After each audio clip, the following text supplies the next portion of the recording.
On the Motion of the Heart and Blood in Animals. By William Harvey.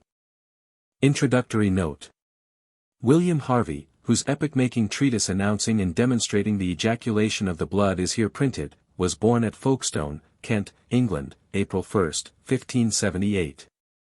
He was educated at the King's School, Canterbury, and at Gonville and Caius College, Cambridge, and studied medicine on the Continent, receiving the degree of M.D. from the University of Padua.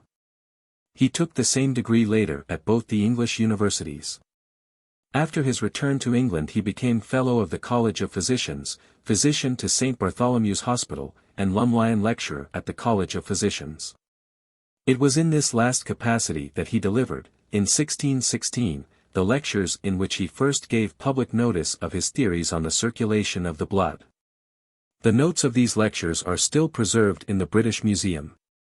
In 1618 Harvey was appointed Physician Extraordinary to James I, and he remained in close professional relations to the royal family until the close of the Civil War, being present at the Battle of Edgehill. By mandate of Charles I, he was, for a short time, Warden of Merton College, Oxford, 1645-6, and, when he was too infirm to undertake the duties, he was offered the presidency of the College of Physicians. He died on June 3, 1657. Harvey's famous Exercitatio Anatomica de Motu Cordis et Sanguinis in Animalibus was published in Latin at Frankfurt in 1628. The discovery was received with great interest, and in his own country was accepted at once. On the Continent it won favor more slowly. Before his death, however, the soundness of his views was acknowledged by the medical profession throughout Europe, and it remains to this day the greatest of the discoveries of physiology, and its whole honor belongs to Harvey. How do you find this book? Any thoughts about the book or the author? Any suggestion for improvement? Please take a moment to share your thoughts in a comment. If you like it, share it with your friends who might enjoy it as well. Subscribe to keep in touch. Visit CompleteAudiobooks.com for more quality content. Dedication. To his very dear friend, Dr. Argent, the excellent and accomplished President of the Royal College of Physicians, and to other learned physicians, his most esteemed colleagues. I have already and repeatedly presented you, my learned friends, with my new views of the motion and function of the heart, in my anatomical lectures. But having now for more than 9 years confirmed these views by multiplied demonstrations in your presence, illustrated them by arguments, and freed them from the objections of the most learned and skillful anatomists, I at length yield to the requests, I might say entreaties, of many, and here present them for general consideration in this treatise. Were not the work indeed presented through you, my learned friends, I should scarce hope that it could come out scatheless and complete. For you have in general been the faithful witnesses of almost all the instances from which I have either collected the truth or confuted error. You have seen my dissections, and at my demonstrations of all that I maintain to be objects of sense, you have been accustomed to stand by and bear me out with your testimony.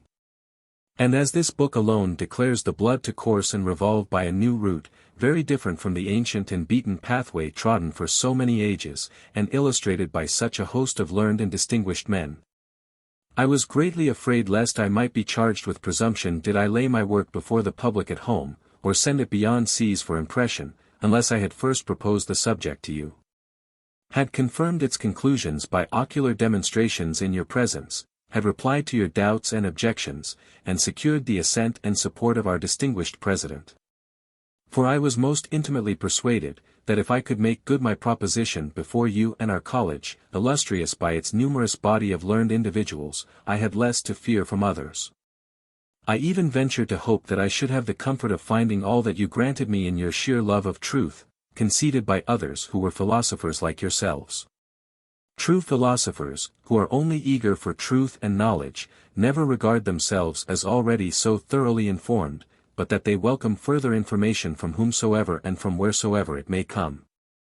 Nor are they so narrow-minded as to imagine any of the arts or sciences transmitted to us by the ancients, in such a state of forwardness or completeness, that nothing is left for the ingenuity and industry of others. On the contrary, very many maintain that all we know is still infinitely less than all that still remains unknown. Nor do philosophers pin their faith to others' precepts in such wise that they lose their liberty, and cease to give credence to the conclusions of their proper senses. Neither do they swear such fealty to their mistress antiquity, that they openly, and in sight of all, deny and desert their friend truth. But even as they see that the credulous and vain are disposed at the first blush to accept and believe everything that is proposed to them, so do they observe that the dull and unintellectual are indisposed to see what lies before their eyes, and even deny the light of the noonday sun. They teach us in our course of philosophy to sedulously avoid the fables of the poets and the fancies of the vulgar, as the false conclusions of the skeptics.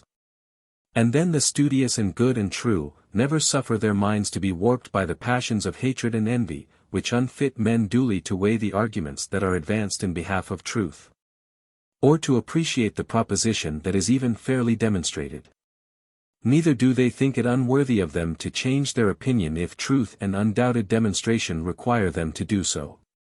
They do not esteem it discreditable to desert error, though sanctioned by the highest antiquity, for they know full well that to err, to be deceived, is human.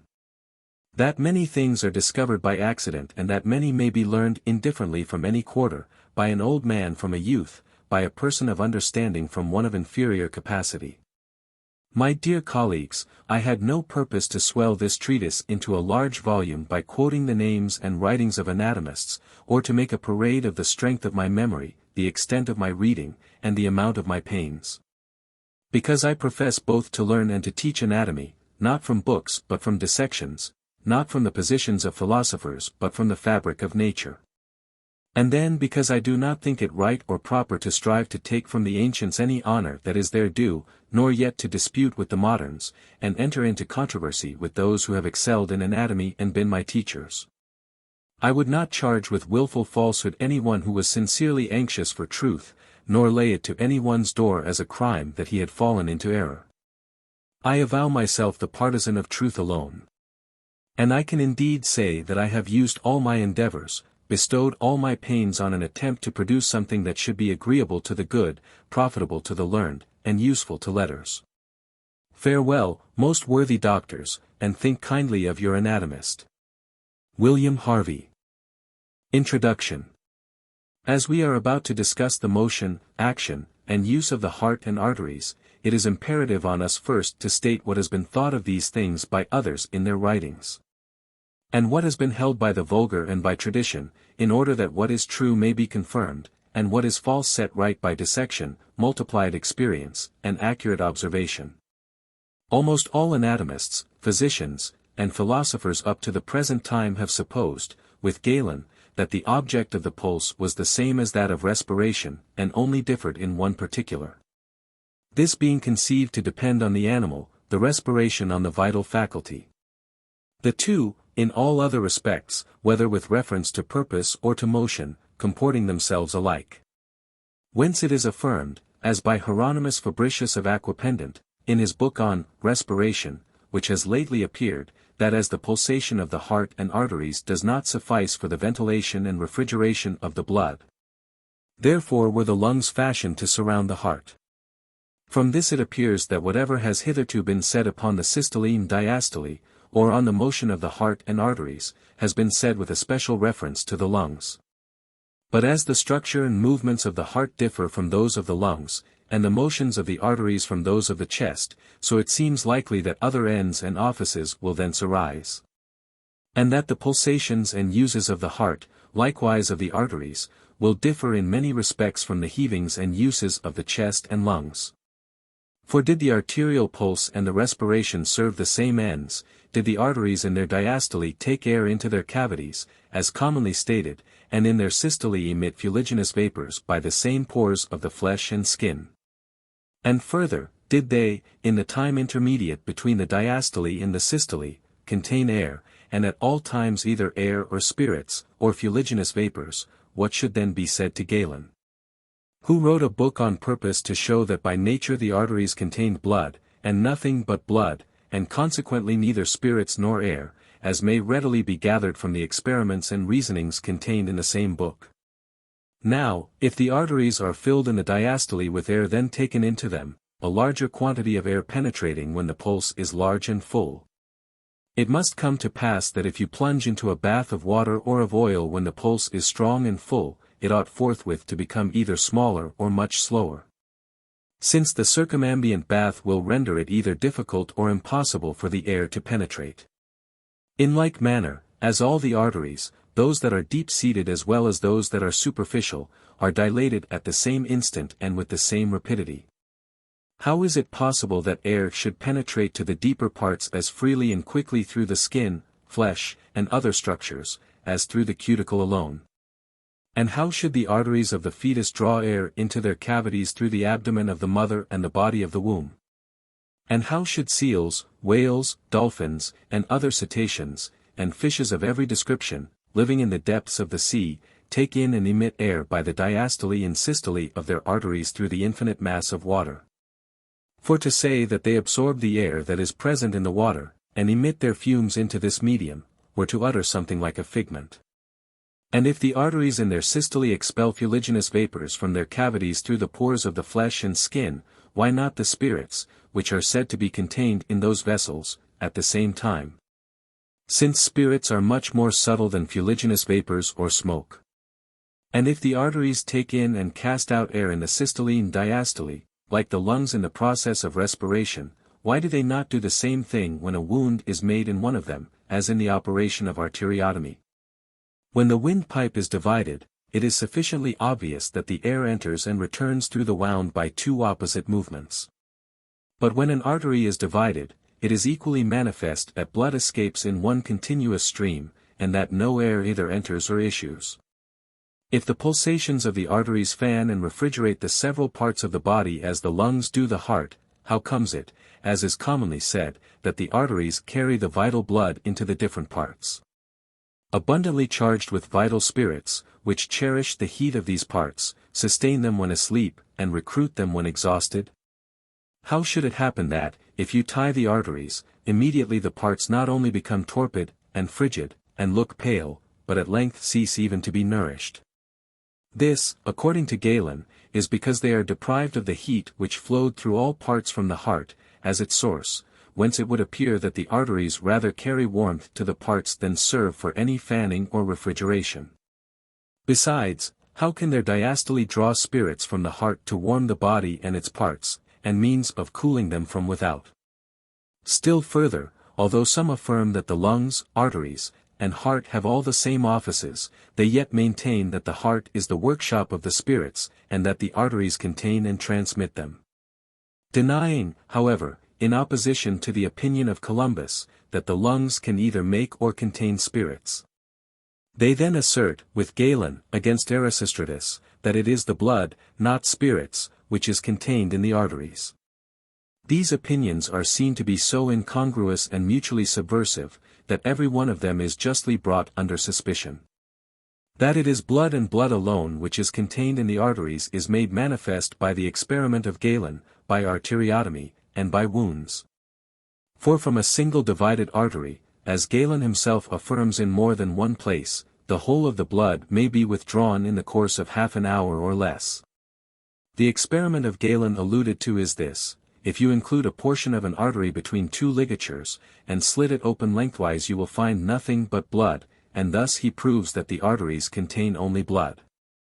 And we too may be permitted to proceed by a like train of reasoning, if we find the same blood in the arteries as in the veins, after having tied them in the same way, as I have myself repeatedly ascertained.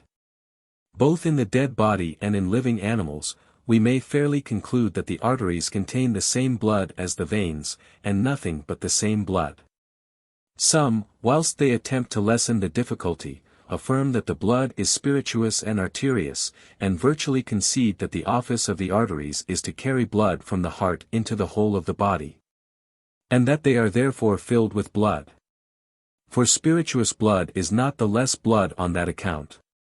And no one denies the blood as such, even the portion of it which flows in the veins, is imbued with spirits.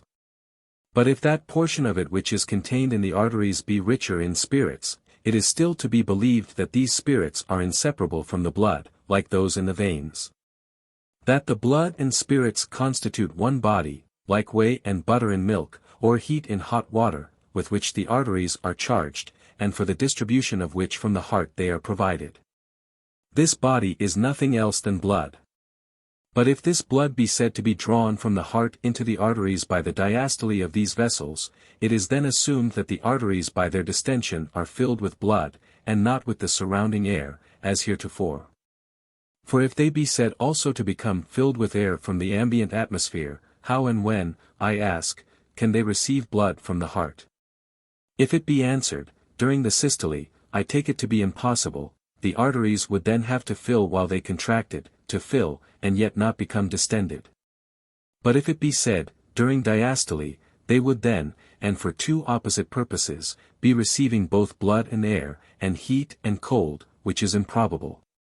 Further, when it is affirmed that the diastole of the heart and arteries is simultaneous, and the systole of the two is also concurrent, there is another incongruity. For how can two bodies mutually connected, which are simultaneously distended, attract or draw anything from one another? Or being simultaneously contracted, receive anything from each other?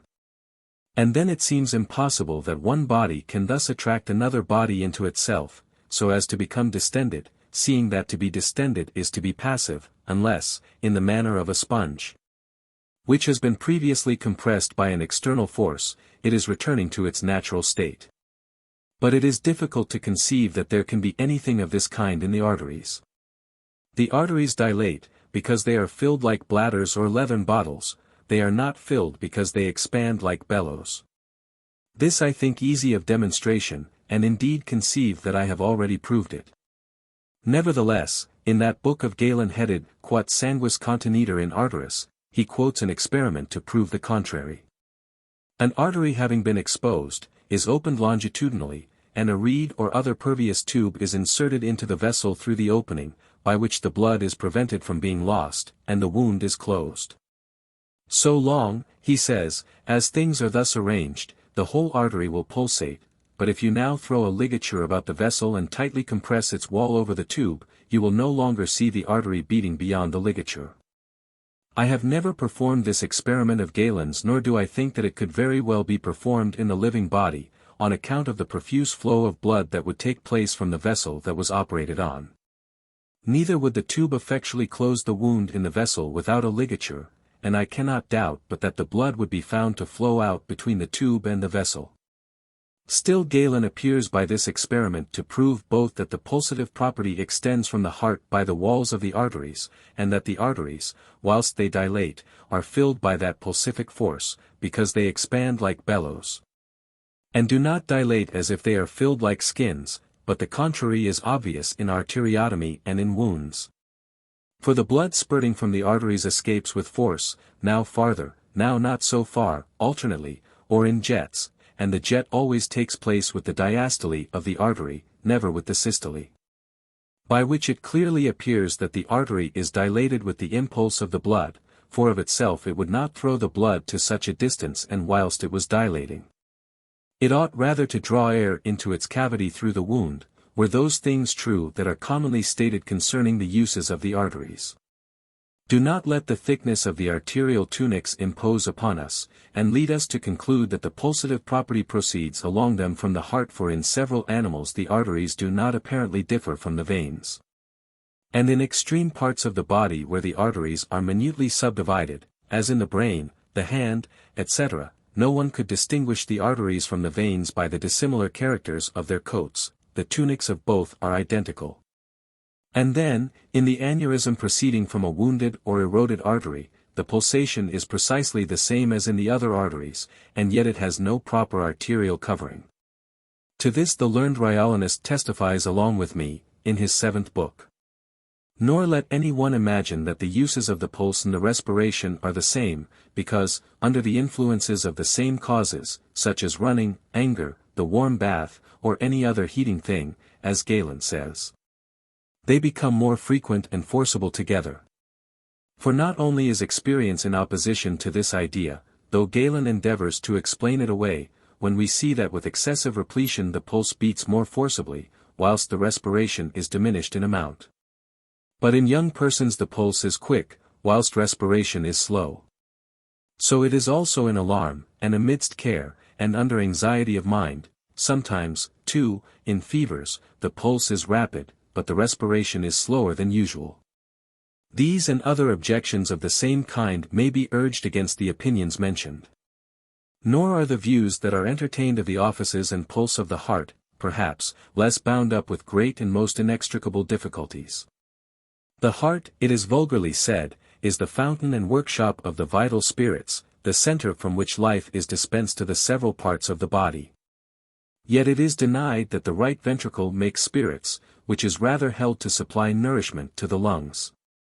For these reasons it is maintained that fishes are without any right ventricle, and indeed every animal wants a right ventricle which is unfurnished with lungs, and that the right ventricle is present solely for the sake of the lungs. 1. Why, I ask, when we see that the structure of both ventricles is almost identical, there being the same apparatus of fibers, and braces, and valves, and vessels, and auricles, and both in the same way in our dissections are found to be filled up with blood similarly black in color, and coagulated, why, I say, should their uses be imagined to be different, when the action, motion, and pulse of both are the same? If the three tricuspid valves placed at the entrance into the right ventricle prove obstacles to the reflux of the blood into the vena cava, and if the three semilunar valves which are situated at the commencement of the pulmonary artery be there, that they may prevent the return of the blood into the ventricle. Why, when we find similar structures in connection with the left ventricle, should we deny that they are there for the same end, of preventing here the egress, there the regurgitation, of the blood? 2. And, when we have these structures, in points of size, form, and situation, almost in every respect the same in the left as in the right ventricle, why should it be said that things are arranged in the former for the egress and regress of spirits, and in the latter or right ventricle, for the blood? The same arrangement cannot be held fitted to favor or impede the motion of the blood and of spirits indifferently. 3. And when we observe that the passages and vessels are severally in relation to one another in point of size, viz. the pulmonary artery to the pulmonary veins, why should the one be destined to a private purpose, that of furnishing the lungs, the other to a public function? 4. And as Realdas Columbus says, is it probable that such a quantity of blood should be required for the nutrition of the lungs, the vessel that leads to them, the vena arteriosa or pulmonary artery being of greater capacity than both the iliac veins? 5. And I ask, as the lungs are so close at hand, and in continual motion, and the vessel that supplies them is of such dimensions, what is the use or meaning of this pulse of the right ventricle? And why was nature reduced to the necessity of adding another ventricle for the sole purpose of nourishing the lungs? When it is said that the left ventricle draws materials for the formation of spirits, air and blood, from the lungs and right sinuses of the heart, and in like manner sends spirituous blood into the aorta, drawing fuliginous vapors from there, and sending them by the pulmonary vein into the lungs, whence spirits are at the same time obtained for transmission into the aorta, I ask how, and by what means is the separation effected? And how comes it that spirits and fuliginous vapors can pass hither and thither without admixture or confusion? If the mitral cuspidate valves do not prevent the egress of fuliginous vapors to the lungs, how should they oppose the escape of air? And how should the semilufters hinder the regress of spirits from the aorta upon each supervening diastole of the heart? Above all, how can they say that the spirituous blood is sent from the pulmonary veins by the left ventricle into the lungs without any obstacle to its passage from the mitral valves, when they have previously asserted that the air entered by the same vessel from the lungs into the left ventricle, and have brought forward these same mitral valves as obstacles to its retrogression? Good God! How should the mitral valves prevent the regurgitation of air and not of blood? Moreover, when they appoint the pulmonary artery, a vessel of great size, with the coverings of an artery, to none but a kind of private and single purpose, that, namely, of nourishing the lungs, why should the pulmonary vein, which is scarcely so large, which has the coats of a vein, and is soft and lax, be presumed to be made for many, 3 or 4 different, uses? For they will have it that air passes through this vessel from the lungs into the left ventricle, that fuliginous vapors escape by it from the heart into the lungs. And that a portion of the spirituous blood is distributed to the lungs for their refreshment. If they will have it that fumes and air, fumes flowing from air proceeding towards the heart, are transmitted by the same conduit, I reply, that nature is not wont to construct but one vessel. To contrive but one way for such contrary motions and purposes, nor is anything of the kind seen elsewhere. If fumes or fuliginous vapors and air permeate this vessel, as they do the pulmonary bronchia, wherefore do we find neither air nor fuliginous vapors when we divide the pulmonary vein? Why do we always find this vessel full of sluggish blood, never of air, whilst in the lungs we find abundance of air remaining? If any one will perform Galen's experiment of dividing the trachea of a living dog, forcibly distending the lungs with a pair of bellows, and then tying the trachea securely, he will find, when he has laid open the thorax, abundance of air in the lungs, even to their extreme investing tunic, but none in either the pulmonary veins or the left ventricle of the heart. But did the heart either attract air from the lungs, or did the lungs transmit any air to the heart, in the living dog, much more ought this to be the case in the experiment just referred to. Who, indeed, doubts that, did he inflate the lungs of a subject in the dissecting room, he would instantly see the air making its way by this route, were there actually any such passage for it? But this office of the pulmonary veins, namely, the transference of air from the lungs of the heart, is held of such importance, that Hieronymus Fabricius of Aquapendent contends that the lungs were made for the sake of this vessel, and that it constitutes the principal element in their structure. But I should like to be informed why, if the pulmonary vein were destined for the conveyance of air, it has the structure of a blood vessel here. Nature had rather need of annular tubes, such as those of the bronchi, in order that they might always remain open, and not be liable to collapse. And that they might continue entirely free from blood, lest the liquid should interfere with the passage of the air, as it so obviously does when the lungs labor from being either greatly oppressed or loaded in a less degree with phlegm, as they are when the breathing is performed with a sibilous or rattling noise. Still less is that opinion to be tolerated which, as a twofold material, one aerial, one sanguineous, is required for the composition of vital spirits, supposes the blood to ooze through the septum of the heart from the right to the left ventricle by certain hidden porosities, and the air to be attracted from the lungs through the great vessel, the pulmonary vein. And which, consequently, will have it, that there are numerous porosities in the septum of the heart adapted for the transmission of the blood. But by Hercules, no such pores can be demonstrated, nor in fact do any such exist. For the septum of the heart is of a denser and more compact structure than any portion of the body, except the bones and sinews. But even supposing that there were foramina or pores in this situation, how could one of the ventricles extract anything from the other, the left, e.g., obtain blood from the right, when we see that both ventricles contract and dilate simultaneously? Why should we not rather believe that the right took spirits from the left, than that the left obtained blood from the right ventricle through these foramina? But it is certainly mysterious and incongruous that blood should be supposed to be most commodiously drawn through a set of obscure or invisible ducts, and air through perfectly open passages, at one and the same moment. And why, I ask, is recourse had to secret and invisible porosities, to uncertain and obscure channels, to explain the passage of the blood into the left ventricle, when there is so open a way through the pulmonary veins? I own it has always appeared extraordinary to me that they should have chosen to make, or rather to imagine, a way through the thick, hard, dense, and most compact septum of the heart, rather than take that by the open pulmonary vein, or even through the lax, soft and spongy substance of the lungs at large. Besides, if the blood could permeate the substance of the septum, or could be imbibed from the ventricles, what use were there for the coronary artery and vein, branches of which proceed to the septum itself, to supply it with nourishment?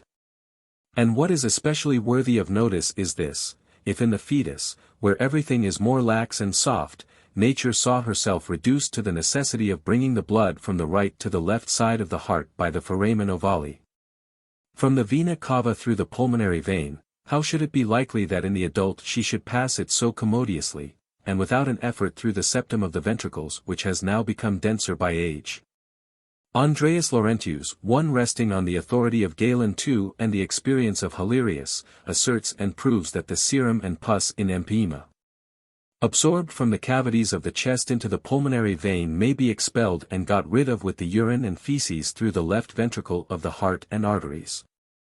He quotes the case of a certain person affected with melancholia, and who suffered from repeated fainting fits, who was relieved from the paroxysms on passing a quantity of turbid, fetid and acrid urine. But he died at last, worn out by disease. And when the body came to be opened after death, no fluid like that he had micturated was discovered either in the bladder or the kidneys, but in the left ventricle of the heart and cavity of the thorax plenty of it was met with. And then Laurentius boasts that he had predicted the cause of the symptoms. For my own part, however, I cannot but wonder, since he had divined and predicted that heterogeneous matter could be discharged by the course he indicates, why he could not or would not perceive, and inform us that, in the natural state of things, the blood might be commodiously transferred from the lungs to the left ventricle of the heart by the very same route. Since, therefore, from the foregoing considerations and many others to the same effect, it is plain that what has heretofore been said concerning the motion and function of the heart and arteries must appear obscure, inconsistent, or even impossible to him who carefully considers the entire subject. It would be proper to look more narrowly into the matter to contemplate the motion of the heart and arteries, not only in man, but in all animals that have hearts. And also, by frequent appeals to vivisection, and much ocular inspection, to investigate and discern the truth. Chapter 1. The author's motives for writing.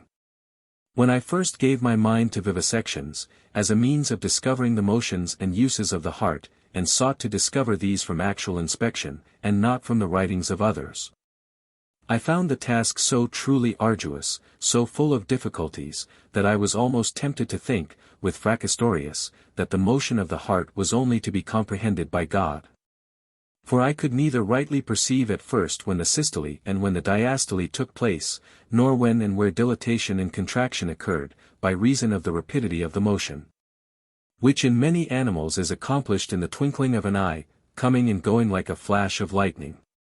So that the systole presented itself to me now from this point, now from that, the diastole the same, and then everything was reversed, the motions occurring, as it seemed, variously and confusedly together.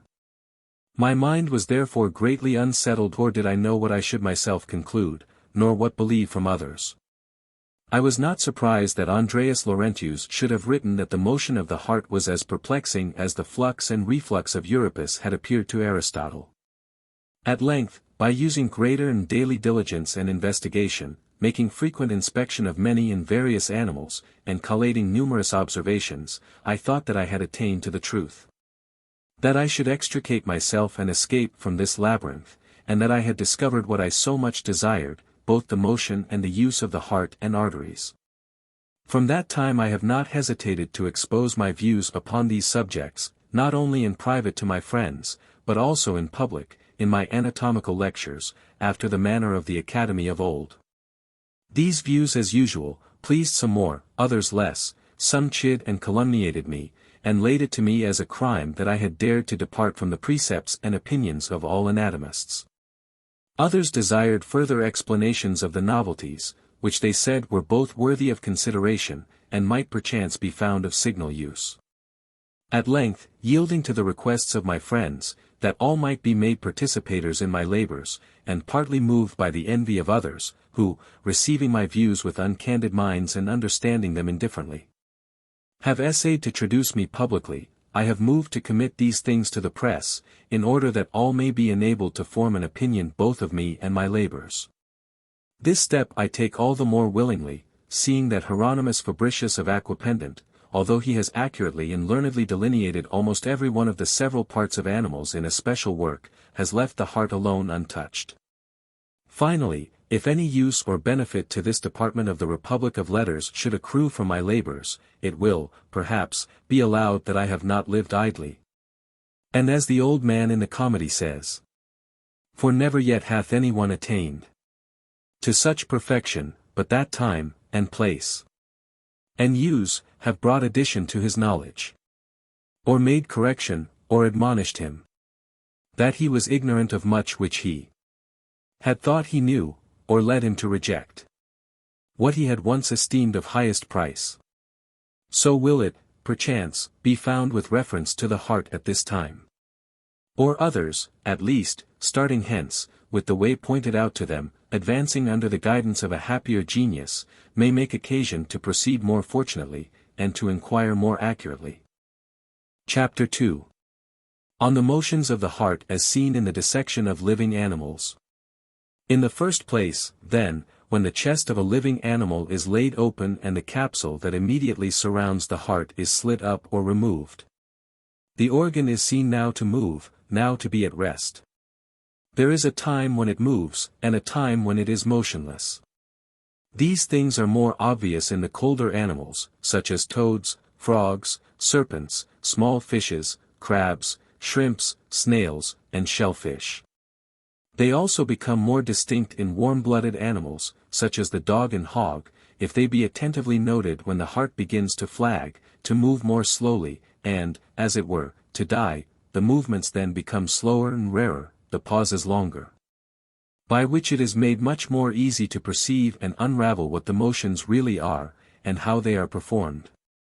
In the pause, as in death, the heart is soft, flaccid, exhausted, lying, as it were, at rest. In the motion, and interval in which this is accomplished, three principal circumstances are to be noted. 1. That the heart is erected, and rises upwards to a point, so that at this time it strikes against the breast and the pulse is felt externally. 2. That it is everywhere contracted, but more especially towards the side so that it looks narrower, relatively longer, more drawn together. The heart of an eel taken out of the body of the animal and placed upon the table or the hand, shows these particulars. But the same things are manifest in the hearts of all small fishes and of those colder animals where the organ is more conical or elongated. 3. The heart being grasped in the hand, is felt to become harder during its action.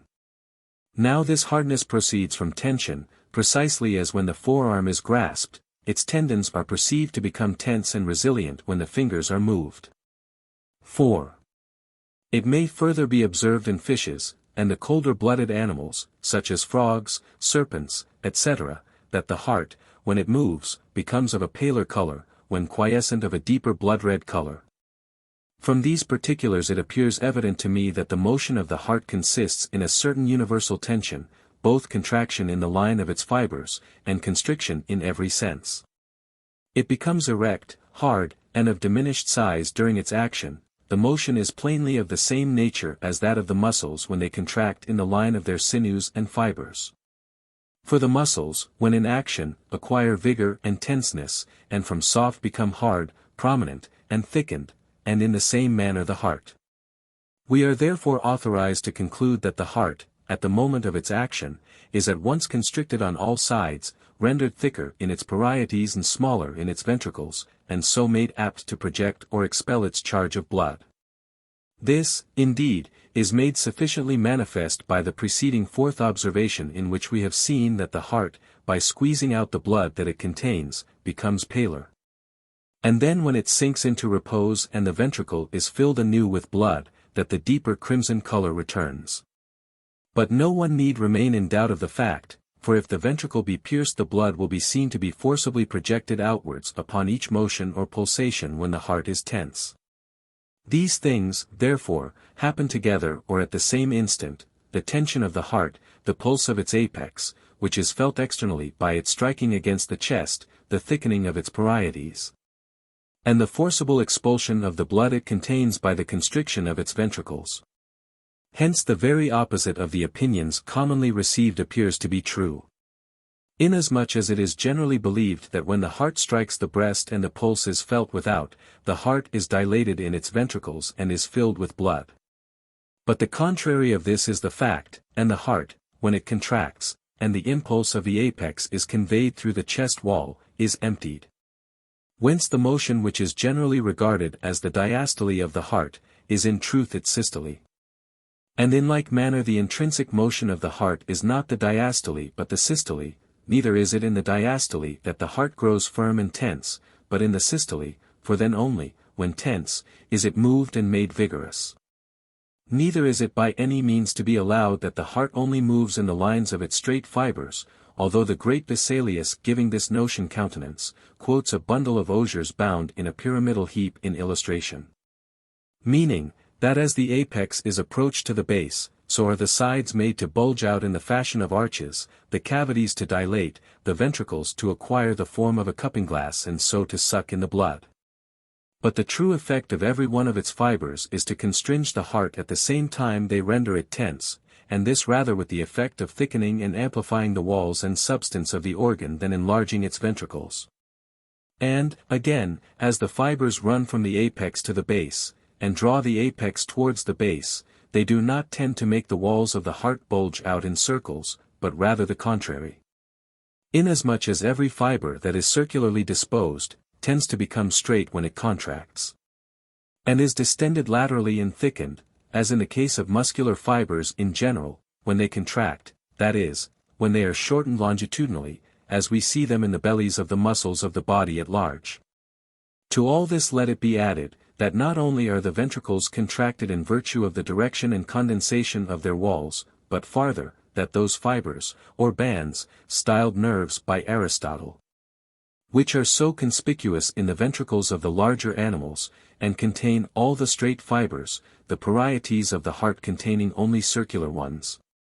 When they contract simultaneously by an admirable adjustment, all the internal surfaces are drawn together as if with cords, and so is the charge of blood expelled with force.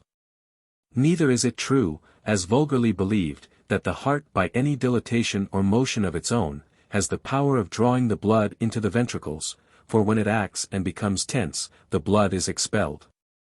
When it relaxes and sinks together it receives the blood in the manner and wise which will by and by be explained. Chapter 3. Of the motions of the arteries, as seen in the dissection of living animals. In connection with the motions of the heart these things are further to be observed having reference to the motions and pulses of the arteries. 1. At the moment the heart contracts, and when the breast is struck, when in short the organ is in its state of systole, the arteries are dilated, yield a pulse, and are in the state of diastole. In like manner, when the right ventricle contracts and propels its charge of blood, the pulmonary artery is distended at the same time with the other arteries of the body. 2. When the left ventricle ceases to act, to contract, to pulsate, the pulse in the arteries also ceases. Further, when this ventricle contracts languidly, the pulse in the arteries is scarcely perceptible. In like manner, the pulse in the right ventricle failing, the pulse in the pulmonary artery ceases also. 3. Further, when an artery is divided or punctured, the blood is seen to be forcibly propelled from the wound the moment the left ventricle contracts. And, again, when the pulmonary artery is wounded, the blood will be seen spouting forth with violence at the instant when the right ventricle contracts. So also in fishes, if the vessel which leads from the heart to the gills be divided, at the moment when the heart becomes tense and contracted, at the same moment does the blood flow with force from the divided vessel. In the same way, when we see the blood in arteriotomy projected now to a greater, now to a less distance, and that the greater jet corresponds to the diastole of the artery and to the time when the heart contracts and strikes the ribs, and is in its state of systole, we understand that the blood is expelled by the same movement. From these facts it is manifest, in opposition to commonly received opinions, that the diastole of the arteries corresponds with the time of the heart systole, and that the arteries are filled and distended by the blood forced into them by the contraction of the ventricles. The arteries, therefore, are distended, because they are filled like sacs or bladders, and are not filled because they expand like bellows. It is in virtue of one and the same cause, therefore, that all the arteries of the body pulsate, viz. the contraction of the left ventricle, in the same way as the pulmonary artery pulsates by the contraction of the right ventricle. Finally, that the pulses of the arteries are due to the impulses of the blood from the left ventricle, may be illustrated by blowing into a glove, when the whole of the fingers will be found to become distended at one and the same time, and in their tension to bear some resemblance to the pulse. For in the ratio of the tension is the pulse of the heart, fuller, stronger, and more frequent as that acts more vigorously, still preserving the rhythm and volume, and order of the heart's contractions. Nor is it to be expected that because of the motion of the blood, the time at which the contraction of the heart takes place, and that at which the pulse in an artery, especially a distant one, is felt, shall be otherwise than simultaneous. It is here the same as in blowing up a glove or bladder. For in a plenum, as in a drum, a long piece of timber, etc., the stroke and the motion occur at both extremities at the same time. Aristotle, 3:2, has said, "The blood of all animals palpitates within their veins, meaning the arteries, and by the pulse is sent everywhere simultaneously." And further, for, thus do all the veins pulsate together and by successive strokes, because they all depend upon the heart, and, as it is always in motion, so are they likewise always moving together, but by successive movements. It is well to observe with Galen, in this place, that the old philosophers called the arteries veins. I happened upon one occasion to have a particular case under my care, which plainly satisfied me of the truth. A certain person was affected with a large pulsating tumor on the right side of the neck, called an aneurysm. Just at that part where the artery descends into the axilla, produced by an erosion of the artery itself, and daily increasing in size. This tumor was visibly distended as it received the charge of blood brought to it by the artery. With each stroke of the heart, the connection of parts was obvious when the body of the patient came to be opened after his death. The pulse in the corresponding arm was small, in consequence of the greater portion of the blood being diverted into the tumor and so intercepted. Whence it appears that whenever the motion of the blood through the arteries is impeded, whether it be by compression or infarction, or interception, there do the remote divisions of the arteries beat less forcibly. Seeing that the pulse of the arteries is nothing more than the impulse or shock of the blood in these vessels. Chapter 4. Of the motion of the heart and its auricles, as seen in the bodies of living animals.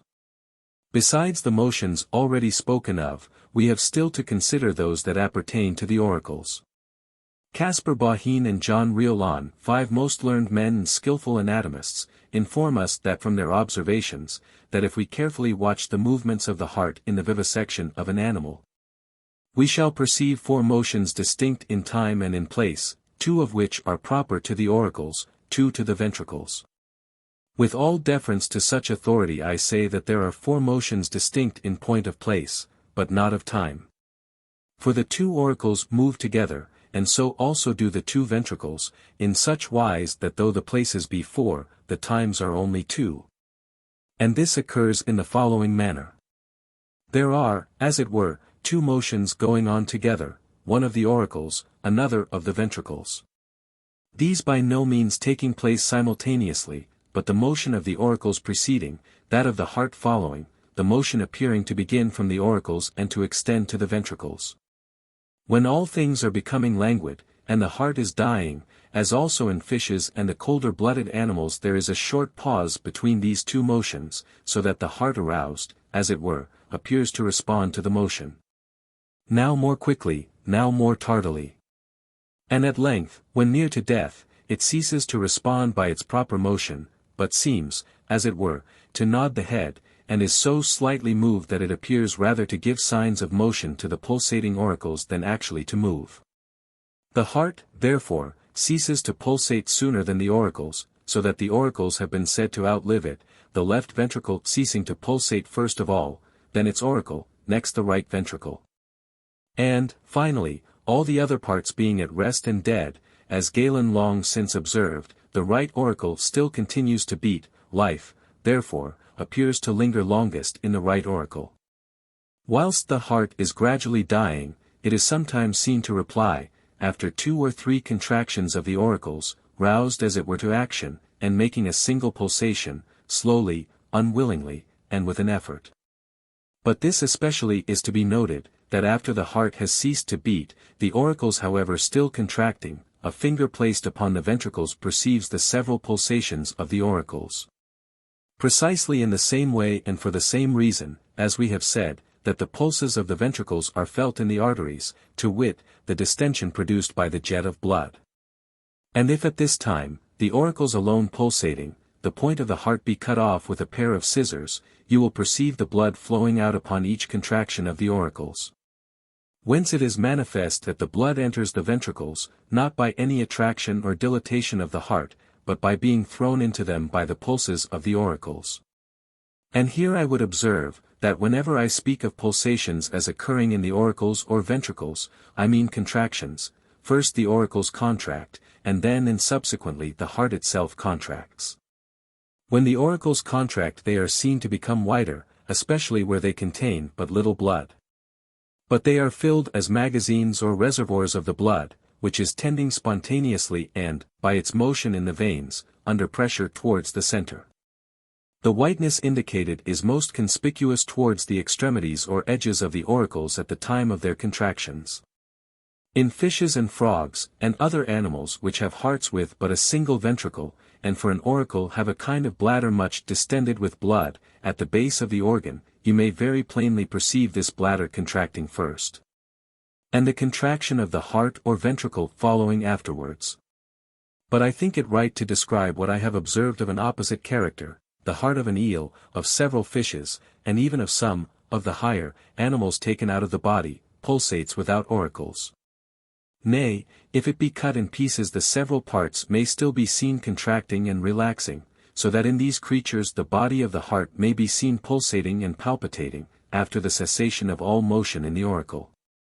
But is not this perchance peculiar to animals more tenacious of life, whose radical moisture is more glutinous, or fat and sluggish, and less readily soluble?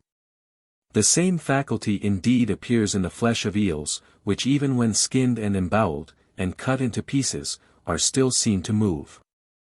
Experimenting with a pigeon upon one occasion, after the heart had wholly ceased to pulsate, and the auricles too had become motionless, I kept my finger wetted with saliva and warm for a short time upon the heart, and observed that under the influence of this fomentation it recovered new strength and life, so that both ventricles and auricles pulsated, contracting and relaxing alternately, recalled as it were from death to life. Besides this, however, I have occasionally observed, after the heart and even its right auricle had ceased pulsating, when it was in articulo mortis in short, that an obscure motion, an undulation or palpitation, remained in the blood itself, which was contained in the right auricle, this being apparent so long as it was imbued with heat and spirit. And, indeed, a circumstance of the same kind is extremely manifest in the course of the generation of animals. As may be seen in the course of the first 7 days of the incubation of the chick, a drop of blood makes its appearance which palpitates, as Aristotle had already observed. From this, when the growth is further advanced and the chick is fashioned, the auricles of the heart are formed, which pulsating henceforth give constant signs of life. When at length, and after the lapse of a few days, the outline of the body begins to be distinguished, then is the ventricular part of the heart also produced, but it continues for a time white and apparently bloodless, like the rest of the animal. Neither does it pulsate or give signs of motion. I have seen a similar condition of the heart in the human fetus about the beginning of the 3rd month, the heart then being whitish and bloodless, although its auricles contained a considerable quantity of purple blood. In the same way in the egg, when the chick was formed and had increased in size, the heart too increased and acquired ventricles, which then began to receive and to transmit blood. And this leads me to remark that he who inquires very particularly into this matter will not conclude that the heart, as a whole, is the primum vivens, ultimum moriens, the first part to live, the last to die, but rather its auricles, or the part which corresponds to the auricles in serpents, fishes, etc., which both lives before the heart and dies after it. Nay, has not the blood itself or spirit an obscure palpitation inherent in it, which it has even appeared to me to retain after death? And it seems very questionable whether or not we are to say that life begins with the palpitation or beating of the heart. The seminal fluid of all animals, the prolific spirit, as Aristotle observed, leaves their body with a bound and like a living thing. And nature in death, as Aristotle 6 further remarks, retracing her steps, reverts to where she had set out, and returns at the end of her course to the goal whence she had started. As animal generation proceeds from that which is not animal, entity from nonentity, so, by a retrograde course, entity, by corruption, is resolved into nonentity, whence that in animals, which was last created, fails first and that which was first fails last. I have also observed that almost all animals have truly a heart, not the larger creatures only, and those that have red blood, but the smaller, and pale-blooded ones also, such as slugs, snails, scallops, shrimps, crabs, crayfish, and many others. Nay, even in wasps, hornets, and flies, I have, with the aid of a magnifying glass, and at the upper part of what is called the tail, both seen the heart pulsating myself, and shown it to many others. But in the pale-blooded tribes the heart pulsates sluggishly and deliberately, contracting slowly as in animals that are moribund, a fact that may readily be seen in the snail, whose heart will be found at the bottom of that orifice in the right side of the body which is seen to be opened and shut in the course of respiration, and when saliva is discharged, the incision being made in the upper aspect of the body, near the part which corresponds to the liver. This, however, is to be observed, that in winter and the colder season, exsanguine animals, such as the snail, show no pulsation. They seem rather to live after the manner of vegetables, or of those other productions which are therefore designated plant animals. It is also to be noted that all animals which have a heart have also auricles, or something analogous to auricles. And, further, that whenever the heart has a double ventricle, there are always two auricles present, but not otherwise. If you turn to the production of the chick in ovo, however, you will find at first no more a vesicle or auricle, or pulsating drop of blood. It is only by and by, when the development has made some progress, that the heart is fashioned. Even so in certain animals not destined to attain to the highest perfection in their organization, such as bees, wasps, snails, shrimps, crayfish, etc. We only find a certain pulsating vesicle, like a sort of red or white palpitating point, as the beginning or principle of their life. We have a small shrimp in these countries, which is taken in the Thames and in the sea, the whole of whose body is transparent. This creature, placed in a little water, has frequently afforded myself and particular friends an opportunity of observing the motions of the heart with the greatest distinctness, the external parts of the body presenting no obstacle to our view, but the heart being perceived as though it had been seen through a window. I have also observed the first rudiments of the chick in the course of the 4th or 5th day of the incubation, in the guise of a little cloud, the shell having been removed and the egg immersed in clear tepid water. In the midst of the cloudlet in question there was a bloody point so small that it disappeared during the contraction and escaped the sight, but in the relaxation it reappeared again, red and like the point of a pin. So that betwixt the visible and invisible, betwixt being and not being, as it were, it gave by its pulses a kind of representation of the commencement of life. Chapter 5. Of the motion, action and office of the heart. From these and other observations of a similar nature, I am persuaded it will be found that the motion of the heart is as follows. First of all, the auricle contracts, and in the course of its contraction forces the blood, which it contains in ample quantity as the head of the veins, the store, house and cistern of the blood, into the ventricle, which, being filled, the heart raises itself straightway, makes all its fibers tense, contracts the ventricles, and performs a beat, by which beat it immediately sends the blood supplied to it by the auricle into the arteries. The right ventricle sends its charge into the lungs by the vessel which is called vena arteriosa, but which in structure and function, and all other respects, is an artery. The left ventricle sends its charge into the aorta, and through this by the arteries to the body at large. These two motions, one of the ventricles, the other of the auricles, take place consecutively, but in such a manner that there is a kind of harmony or rhythm preserved between them, the two concurring in such wise that but one motion is apparent. Especially in the warmer-blooded animals, in which the movements in question are rapid. Nor is this for any other reason than it is in a piece of machinery, in which, though one wheel gives motion to another, yet all the wheels seem to move simultaneously. Or in that mechanical contrivance which is adapted to firearms, where, the trigger being touched, down comes the flint, strikes against the steel, elicits a spark, which falling among the powder, ignites it, when the flame extends, enters the barrel, causes the explosion, propels the ball, and the mark is attained, all of which incidents, by reason of the celerity with which they happen, seem to take place in the twinkling of an eye. So also in deglutition, by the elevation of the root of the tongue, and the compression of the mouth, the food or drink is pushed into the fauces, when the larynx is closed by its muscles and by the epiglottis. The pharynx is then raised and opened by its muscles in the same way as a sack that is to be filled is lifted up and its mouth dilated. Upon the mouthful being received, it is forced downwards by the transverse muscles, and then carried farther by the longitudinal ones. Yet all these motions, though executed by different and distinct organs, are performed harmoniously, and in such order that they seem to constitute but a single motion and act, which we call deglutition. Even so does it come to pass with the motions and action of the heart, which constitute a kind of deglutition, a transfusion of the blood from the veins to the arteries.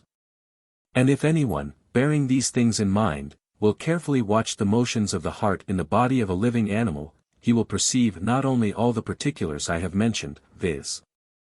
the heart becoming erect, and making one continuous motion with its auricles, but farther, a certain obscure undulation and lateral inclination in the direction of the axis of the right ventricle, as if twisting itself slightly in performing its work.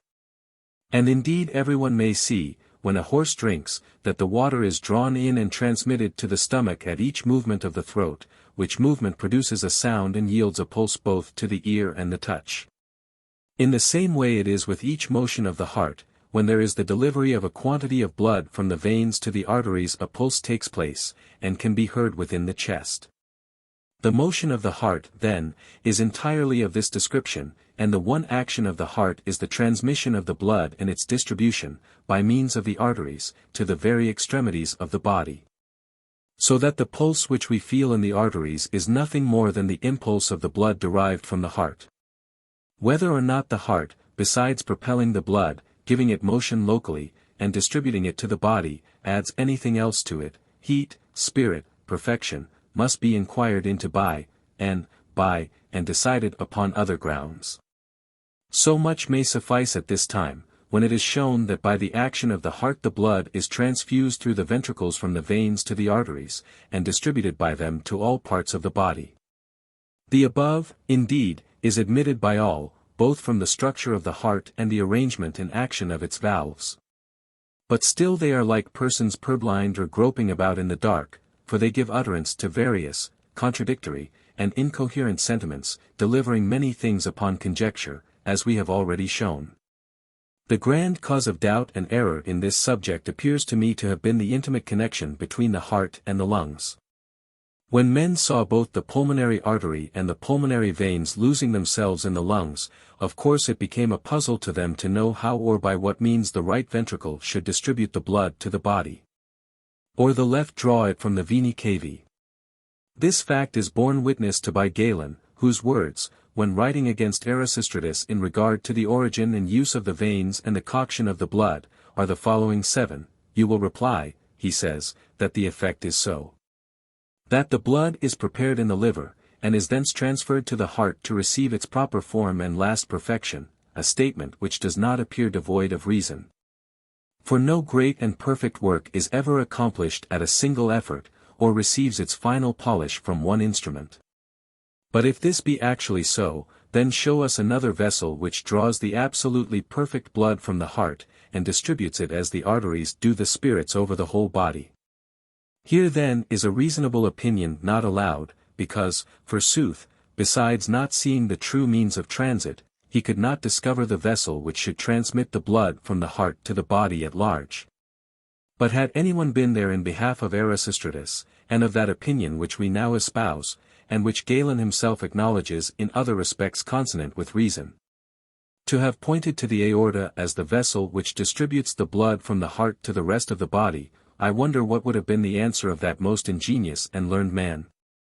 Had he said that the artery transmits spirits and not blood, he would indeed sufficiently have answered Erasistratus, who imagined that the arteries contained nothing but spirits. But then he would have contradicted himself, and given a foul denial to that for which he had keenly contended in his writings against this very Erasistratus, to wit, that blood in substance is contained in the arteries, and not spirits. A fact which he demonstrated not only by many powerful arguments, but by experiments. But if the divine Galen will here allow, as in other places he does, that all the arteries of the body arise from the great artery, and that this takes its origin from the heart, that all these vessels naturally contain and carry blood. That the 3 semilunar valves situated at the orifice of the aorta prevent the return of the blood into the heart, and that nature never connected them with this, the most noble viscus of the body, unless for some important end. If, I say, this father of physicians concedes all these things, and I quote his own words, I do not see how he can deny that the great artery is the very vessel to carry the blood, when it has attained its highest term of perfection. From the heart for distribution to all parts of the body. Or would he perchance still hesitate, like all who have come after him, even to the present hour, because he did not perceive the route by which the blood was transferred from the veins to the arteries, in consequence, as I have already said, of the intimate connection between the heart and the lungs? And that this difficulty puzzled anatomists not a little, when in their dissections they found the pulmonary artery and left ventricle full of thick, black, and clotted blood, plainly appears. When they felt themselves compelled to affirm that the blood made its way from the right to the left ventricle by transuding through the septum of the heart. But this fancy I have already refuted. A new pathway for the blood must therefore be prepared and thrown open, and being once exposed, no further difficulty will, I believe, be experienced by anyone in admitting what I have already proposed in regard to the pulse of the heart and arteries, viz. The passage of the blood from the veins to the arteries, and its distribution to the whole of the body by means of these vessels. Chapter 6. Of the course by which the blood is carried from the Vena Cava into the arteries, or from the right into the left ventricle of the heart.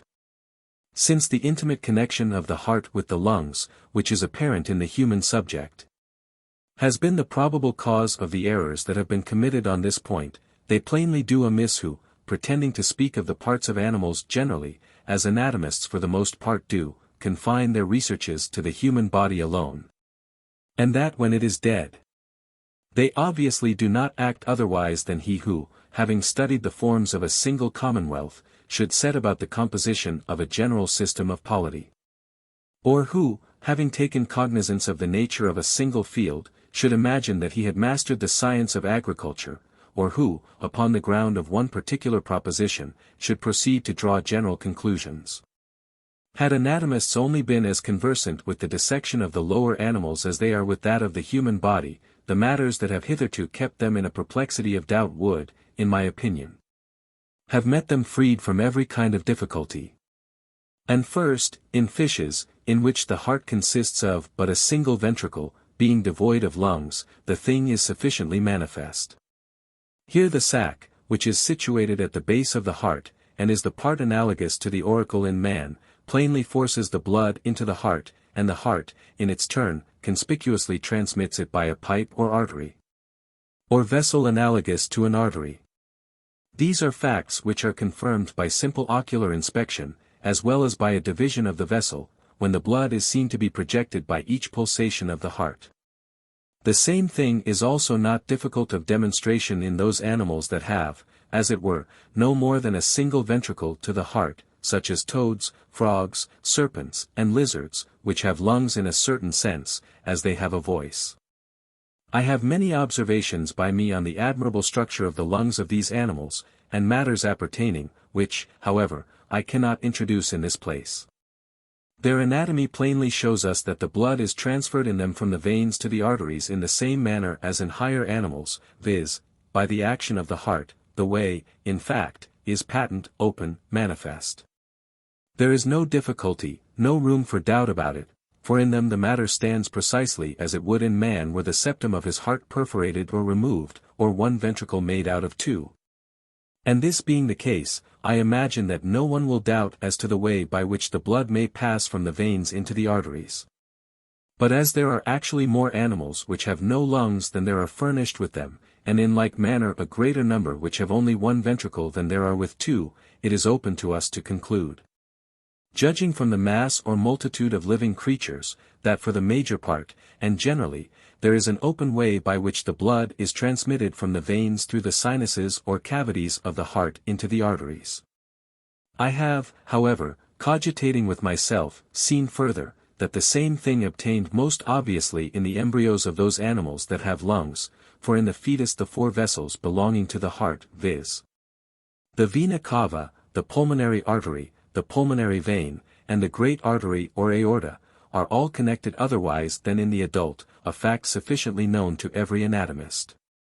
The first contact and union of the vena cava with the pulmonary veins, which occurs before the cava opens properly into the right ventricle of the heart, or gives off the coronary vein, a little above its escape from the liver, is by a lateral anastomosis.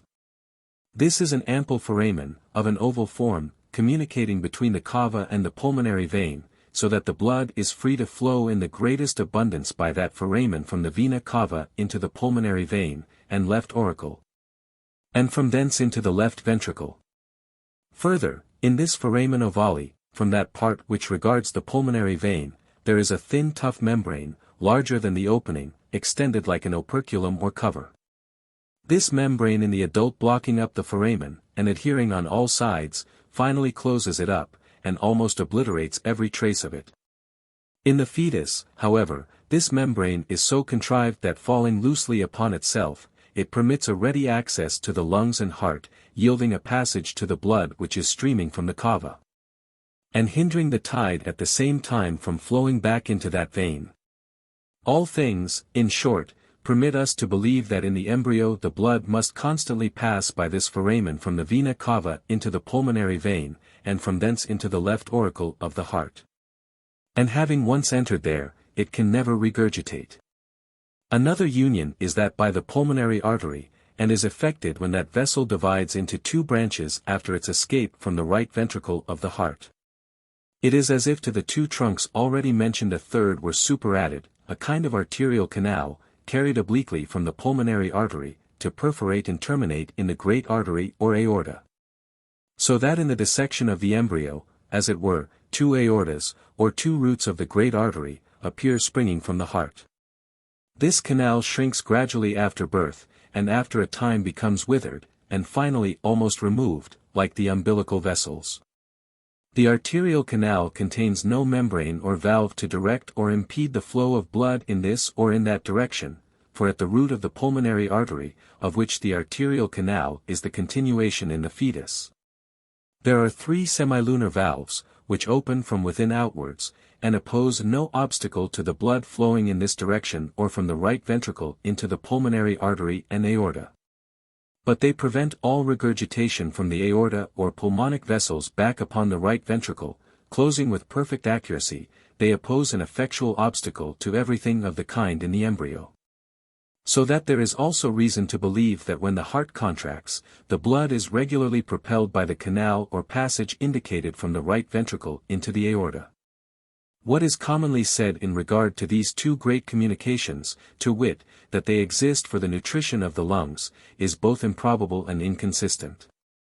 Seeing that in the adult they are closed up, abolished, and consolidated, although the lungs, by reason of their heat and motion, must then be presumed to require a larger supply of nourishment.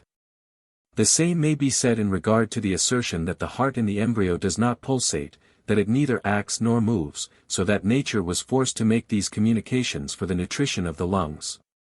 This is plainly false. For simple inspection of the incubated egg, and of embryos just taken out of the uterus, shows that the heart moves in them precisely as in adults, and that nature feels no such necessity. I have myself repeatedly seen these motions, and Aristotle is likewise witness of their reality.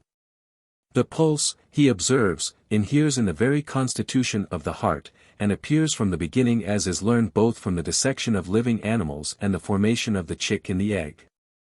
8. But we further observe that the passages in question are not only pervious up to the period of birth in man, as well as in other animals, as anatomists in general have described them, but for several months subsequently. In some indeed for several years, not to say for the whole course of life. As, for example, in the goose, snipe, and various birds and many of the smaller animals. And this circumstance it was, perhaps, that imposed upon Botalus, who thought he had discovered a new passage for the blood from the vena cava into the left ventricle of the heart. And I own that when I met with the same arrangement in one of the larger members of the mouse family, in the adult state, I was myself at first led to something of a like conclusion. From this it will be understood that in the human embryo, and in the embryos of animals in which the communications are not closed, the same thing happens, namely, that the heart by its motion propels the blood by obvious and open passages from the vena cava into the aorta through the cavities of both the ventricles, the right one receiving the blood from the auricle, and propelling it by the pulmonary artery in its continuation, named the ductus arteriosus, into the aorta. The left, in like manner, charged by the contraction of its auricle, which has received its supply through the foramen ovale from the vena cava, contracting, and projecting the blood through the root of the aorta into the trunk of that vessel. In embryos, consequently, whilst the lungs are yet in a state of inaction, performing no function, subject to no motion any more than if they had not been present, nature uses the two ventricles of the heart as if they formed but one, for the transmission of the blood. The condition of the embryos of those animals which have lungs, whilst these organs are yet in abeyance and not employed, is the same as that of those animals which have no lungs. So it clearly appears in the case of the fetus that the heart by its action transfers the blood from the vena cava into the aorta, and that by a route as obvious and open, as if in the adult the two ventricles were made to communicate by the removal of their septum. We therefore find that in the greater number of animals, in all, indeed, at a certain period of their existence, the channels for the transmission of the blood through the heart are conspicuous. But we have to inquire why in some creatures, those, namely, that have warm blood, and that have attained to the adult age, man among the number, we should not conclude that the same thing is accomplished through the substance of the lungs, which in the embryo, and at a time when the function of these organs is in abeyance, nature effects by the direct passages described, and which, indeed, she seems compelled to adopt through want of a passage by the lungs. Or why it should be better, for nature always does that which is best, that she should close up the various open routes which she had formerly made use of in the embryo and fetus, and still uses in all other animals. Not only does she thereby open up no new apparent channels for the passages of the blood, but she even shuts up those which formerly existed. And now the discussion is brought to this point, that they who inquire into the ways by which the blood reaches the left ventricle of the heart, and pulmonary veins from the vena cava, will pursue the wisest course if they seek by dissection to discover the causes why in the larger and more perfect animals of mature age nature has rather chosen to make the blood percolate the parenchyma of the lungs, than, as in other instances, chosen a direct and obvious course, for I assume that no other path or mode of transit can be entertained. It must be because the larger and more perfect animals are warmer, and when adult their heat greater, ignited, as I might say, and requiring to be damped or mitigated, that the blood is sent through the lungs, in order that it may be tempered by the air that is inspired, and prevented from boiling up, and so becoming extinguished or something else of the sort. But to determine these matters, and explain them satisfactorily, were to enter on a speculation in regard to the office of the lungs and the ends for which they exist. Upon such a subject, as well as upon what pertains to respiration, to the necessity in use of the air, etc., as also to the variety and diversity of organs that exist in the bodies of animals in connection with these matters, although I have made a vast number of observations, I shall not speak till I can more conveniently set them forth in a treatise apart, lest I should be held as wandering too wide of my present purpose, which is the use and motion of the heart, and be charged with speaking of things beside the question, and rather complicating and quitting than illustrating it. And now returning to my immediate subject, I go on with what yet remains for demonstration, viz. that in the more perfect and warmer adult animals, and man, the blood passes from the right ventricle of the heart by the pulmonary artery, into the lungs, and thence by the pulmonary veins into the left auricle, and from there into the left ventricle of the heart. And, first, I shall show that this may be so, and then I shall prove that it is so in fact. Chapter 7. The blood passes through the substance of the lungs from the right ventricle of the heart into the pulmonary veins and left ventricle. That this is possible, and that there is nothing to prevent it from being so, appears when we reflect on the way in which water permeating the earth produces springs and rivulets, or when we speculate on the means by which the sweat passes through the skin, or the urine through the substance of the kidneys.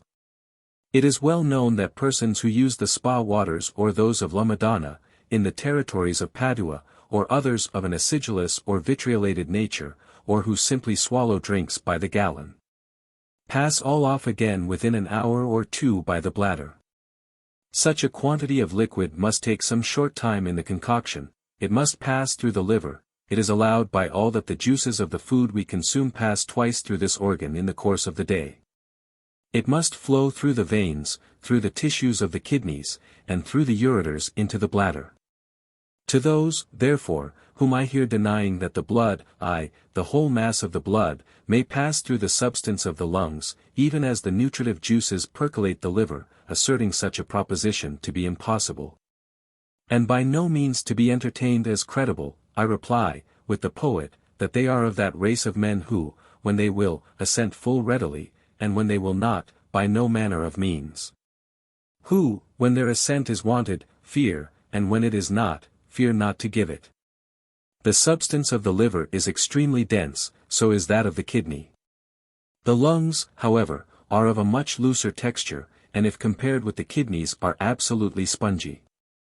In the liver there is no forcing, no impelling power.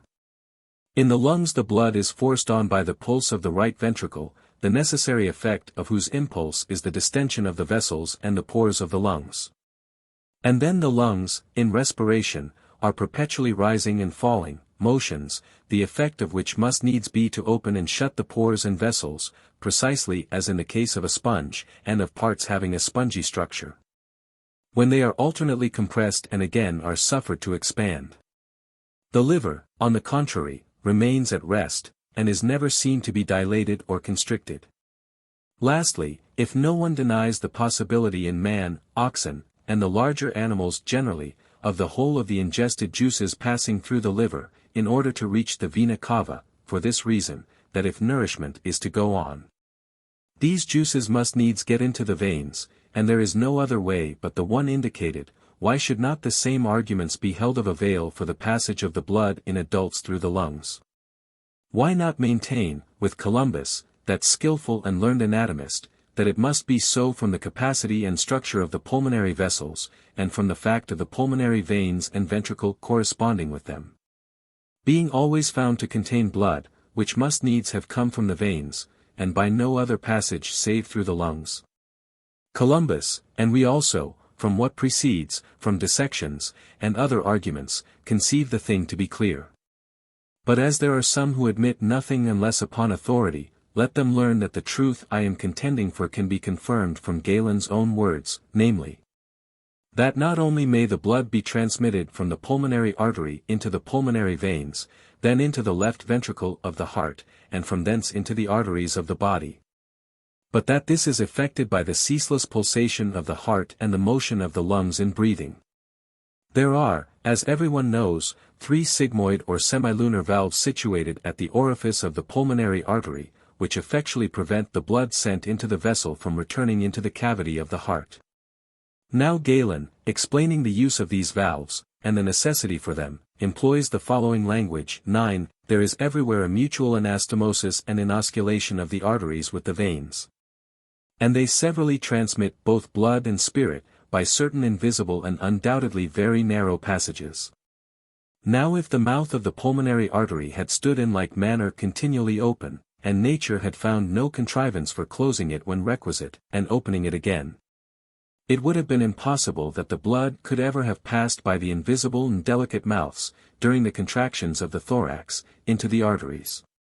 For all things are not alike readily attracted or repelled, but that which is light is more readily drawn in, the instrument being dilated, and forced out again when it is contracted, than that which is heavy. And in like manner is anything drawn more rapidly along an ample conduit, and again driven forth, than it is through a narrow tube. But when the thorax is contracted the pulmonary veins, which are in the lungs, being driven inwardly, and powerfully compressed on every side, immediately force out some of the spirit they contain. And at the same time assume a certain portion of blood by those subtle mouths, a thing that could never come to pass were the blood at liberty to flow back into the heart through the great orifice of the pulmonary artery. But its return through this great opening being prevented, when it is compressed on every side, a certain portion of it distills into the pulmonary veins by the minute orifices mentioned. And shortly afterwards, in the next chapter, he says, the more the thorax contracts, the more it strives to force out the blood, the more exactly do these membranes, viz. the semilunar valves, close up the mouth of the vessel, and suffer nothing to regurgitate. The same fact he has also alluded to in a preceding part of the 10th chapter, were there no valves, a threefold inconvenience would result, so that the blood would then perform this lengthened course in vain. It would flow inwards during the diastoles of the lungs and fill all their arteries. But in the systoles, in the manner of the tide, it would ever and anon, like the Euripus, flow backwards and forwards by the same way, with a reciprocating motion, which would nowise suit the blood. This, however, may seem a matter of little moment, but if it meantime appear that the function of respiration suffer, then I think it would be looked upon as no trifle, etc. Shortly afterwards he says, and then a third inconvenience, by no means to be thought lightly of, would follow, where the blood moved backwards during the expirations, had not our Maker instituted those supplementary membranes. In the 11th chapter he concludes, that they, the valves, have all a common use, and that it is to prevent regurgitation or backward motion. Each, however, having a proper function, the one set drawing matters from the heart, and preventing their return, the other drawing matters into the heart and preventing their escape from it. For nature never intended to distress the heart with needless labor, neither to bring aught into the organ which it had been better to have kept away, nor to take from it again aught which it was requisite should be brought. Since, then, there are 4 orifices in all, 2 in either ventricle, one of these induces, the other educes. And again he says, farther, since there is one vessel, which consists of a simple covering implanted in the heart, and another which is double, extending from it, Galen is here speaking of the right side of the heart. But I extend his observations to the left side also, a kind of reservoir had to be provided, to which both belonging, the blood should be drawn in by one, and sent out by the other. Galen adduces this argument for the transit of the blood by the right ventricle from the vena cava into the lungs. But we can use it with still greater propriety, merely changing the terms, for the passage of the blood from the veins through the heart into the arteries. From Galen, however, that great man, that father of physicians, it clearly appears that the blood passes through the lungs from the pulmonary artery into the minute branches of the pulmonary veins. Urged to this both by the pulses of the heart and by the motions of the lungs and thorax. That the heart, moreover, is incessantly receiving and expelling the blood by and from its ventricles, as from a magazine or cistern, and for this end it is furnished with 4 sets of valves. 2 serving for the induction and 2 for the adduction of the blood, lest, like the Euripus, it should be incommodiously sent hither and thither, or flow back into the cavity which it should have quitted. Or quit the part where its presence was required, and so the heart might be oppressed with labor in vain, and the office of the lungs be interfered with. 10. Finally, our position that the blood is continually permeating from the right to the left ventricle, from the vena cava into the aorta, through the porosities of the lungs, plainly appears from this. That since the blood is incessantly sent from the right ventricle into the lungs by the pulmonary artery, and in like manner is incessantly drawn from the lungs into the left ventricle, as appears from what precedes and the position of the valves, it cannot do otherwise than pass through continuously. And then, as the blood is incessantly flowing into the right ventricle of the heart, and is continually passed out from the left, as appears in like manner, and as is obvious, both to sense and reason, it is impossible that the blood can do otherwise than pass continually from the vena cava into the aorta. Dissection consequently shows distinctly what takes place in the majority of animals, and indeed in all, up to the period of their maturity. And that the same thing occurs in adults is equally certain, both from Galen's words, and what has already been said, only that in the former the transit is effected by open and obvious passages. In the latter by the hidden porosities of the lungs and the minute inosculations of vessels.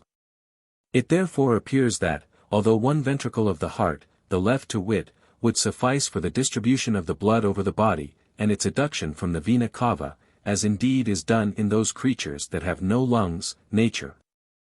Nevertheless, when she ordained that the same blood should also percolate the lungs, saw herself obliged to add the right ventricle, the pulse of which should force the blood from the vena cava through the lungs into the cavity of the left ventricle.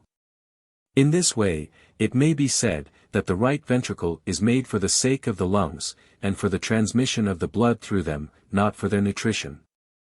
For it were unreasonable to suppose that the lungs should require so much more copious a supply of nutriment, and that of so much purer and more spirituous a nature as coming immediately from the ventricle of the heart, that either the brain, with its peculiarly pure substance, or the eyes, with their lustrous and truly admirable structure, or the flesh of the heart itself, which is more suitably nourished by the coronary artery. Chapter 8. Of the quantity of blood passing through the heart from the veins to the arteries. And of the circular motion of the blood. Thus far I have spoken of the passage of the blood from the veins into the arteries, and of the manner in which it is transmitted and distributed by the action of the heart. Points to which some, moved either by the authority of Galen or Columbus, or the reasonings of others, will give in their adhesion. But what remains to be said upon the quantity and source of the blood which thus passes is of a character so novel and unheard of that I not only fear injury to myself from the envy of a few, but I tremble lest I have mankind at large for my enemies, so much doth wont and custom become a second nature. Doctrine once sown strikes deep its root, and respect for antiquity influences all men. Still the die is cast, and my trust is in my love of truth and the candor of cultivated minds. And sooth to say, when I surveyed my mass of evidence, whether derived from vivisections, and my various reflections on them, or from the study of the ventricles of the heart and the vessels that enter into and issue from them, the symmetry and size of these conduits, for nature doing nothing in vain, would never have given them so large a relative size without a purpose, or from observing the arrangement and intimate structure of the valves in particular, and of the other parts of the heart in general, with many things besides, I frequently and seriously bethought me, and long revolved in my mind, what might be the quantity of blood which was transmitted, in how short a time its passage might be effected, and the like. But not finding it possible that this could be supplied by the juices of the ingested aliment without the veins on the one hand becoming drained, and the arteries on the other getting ruptured through the excessive charge of blood. Unless the blood should somehow find its way from the arteries into the veins, and so return to the right side of the heart, I began to think whether there might not be a motion, as it were, in a circle. Now, this I afterwards found to be true. And I finally saw that the blood, forced by the action of the left ventricle into the arteries, was distributed to the body at large, and its several parts, in the same manner as it is sent through the lungs, impelled by the right ventricle into the pulmonary artery, and that it, then passed through the veins and along the vena cava, and so round to the left ventricle in the manner already indicated. This motion we may be allowed to call circular, in the same way as Aristotle says that the air and the rain emulate the circular motion of the superior bodies, for the moist earth, warmed by the sun, evaporates. The vapors drawn upwards are condensed, and descending in the form of rain, moisten the earth again. By this arrangement are generations of living things produced. And in like manner are tempests and meteors engendered by the circular motion, and by the approach and recession of the sun. And similarly does it come to pass in the body, through the motion of the blood, that the various parts are nourished, cherished, quickened by the warmer, more perfect, vaporous, spirituous, and, as I may say, alimentive blood. Which, on the other hand, owing to its contact with these parts, becomes cooled, coagulated, and so to speak effete. It then returns to its sovereign, the heart, as if to its source, or to the inmost home of the body, there to recover its state of excellence or perfection. Here it renews its fluidity, natural heat, and becomes powerful, fervid, a kind of treasury of life, and impregnated with spirits, it might be said with balsam. Thence it is again dispersed. All this depends on the motion and action of the heart. The heart, consequently, is the beginning of life, the sun of the microcosm, even as the sun in his turn might well be designated the heart of the world. For it is the heart by whose virtue and pulse the blood is moved, perfected, and made nutrient, and is preserved from corruption and coagulation. It is the household divinity which, discharging its function, nourishes, cherishes, quickens the whole body, and is indeed the foundation of life, the source of all action. But of these things we shall speak more opportunely when we come to speculate upon the final cause of this motion of the heart. As the blood vessels, therefore, are the canals and agents that transport the blood, they are of two kinds, the cava and the aorta. And this not by reason of there being two sides of the body, as Aristotle has it, but because of the difference of office, not, as is commonly said, in consequence of any diversity of structure, for in many animals, as I have said, the vein does not differ from the artery in the thickness of its walls, but solely in virtue of their distinct functions and uses. A vein and an artery, both styled veins by the ancients, and that not without reason, as Galen has remarked, for the artery is the vessel which carries the blood from the heart to the body at large. The vein of the present day bringing it back from the general system to the heart. The former is the conduit from, the latter the channel to, the heart. The latter contains the cruder, effete blood, rendered unfit for nutrition, the former transmits the digested, perfect, peculiarly nutritive fluid. Chapter 9. That there is a circulation of the blood is confirmed from the first proposition. But lest anyone should say that we give them words only, and make mere specious assertions without any foundation, and desire to innovate without sufficient cause. 3 points present themselves for confirmation, which, being stated, I conceive that the truth I contend for will follow necessarily, and appear as a thing obvious to all. First, the blood is incessantly transmitted by the action of the heart from the vena cava to the arteries in such quantity that it cannot be supplied from the ingesta, and in such a manner that the whole must very quickly pass through the organ. Second, the blood under the influence of the arterial pulse enters and is impelled in a continuous, equable, and incessant stream through every part and member of the body, in much larger quantity than were sufficient for nutrition, or than the whole mass of fluids could supply. Third, the veins in like manner return this blood incessantly to the heart from parts and members of the body. These points proved, I conceive it will be manifest that the blood circulates, revolves, propelled, and then returning, from the heart to the extremities, from the extremities to the heart, and thus that it performs a kind of circular motion. Let us assume, either arbitrarily or from experiment, the quantity of blood which the left ventricle of the heart will contain when distended, to be, say, 2 ounces, 3 ounces, or 1 ounce and a half. In the dead body I have found it to hold upwards of 2 ounces. Let us assume further how much less the heart will hold in the contracted than in the dilated state, and how much blood it will project into the aorta upon each contraction. And all the world allows that with the systole something is always projected, a necessary consequence demonstrated in the 3rd chapter, and obvious from the structure of the valves. And let us suppose as approaching the truth that the 4th, or 5th, or 6th, or even but the 8th part of its charge is thrown into the artery at each contraction. This would give either half an ounce, or 3 drams, or 1 dram of blood as propelled by the heart at each pulse into the aorta, which quantity, by reason of the valves at the root of the vessel, can by no means return into the ventricle. Now, in the course of half an hour, the heart will have made more than 1,000 beats, in some as many as 2, 3, and even 4,000. Multiplying the number of drams propelled by the number of pulses, we shall have either 1,000 half ounces, or 1,000 times 3 drams, or a like proportional quantity of blood. According to the amount which we assume as propelled with each stroke of the heart, sent from this organ into the artery, a larger quantity in every case than is contained in the whole body. In the same way, in the sheep or dog, say but a single scruple of blood passes with each stroke of the heart, in 1/2 hour we should have 1,000 scruples, or about 3 pounds and a half, of blood injected into the aorta. But the body of neither animal contains above 4 pounds of blood, a fact which I have myself ascertained in the case of the sheep. Upon this supposition, therefore, assumed merely as a ground for reasoning, we see the whole mass of blood passing through the heart, from the veins to the arteries, and in like manner through the lungs.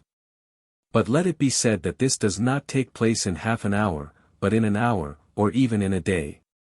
Anyway, it is still manifest that more blood passes through the heart in consequence of its action, than can either be supplied by the whole of the ingesta, or than can be contained in the veins at the same moment. Nor can it be allowed that the heart in contracting sometimes propels and sometimes does not propel, or at most propels but very little, a mere nothing, or an imaginary something. All this, indeed, has already been refuted, and is, besides, contrary both to sense and reason. For if it be a necessary effect of the dilatation of the heart that its ventricles become filled with blood, it is equally so that, contracting, these cavities should expel their contents, and this not in any trifling measure.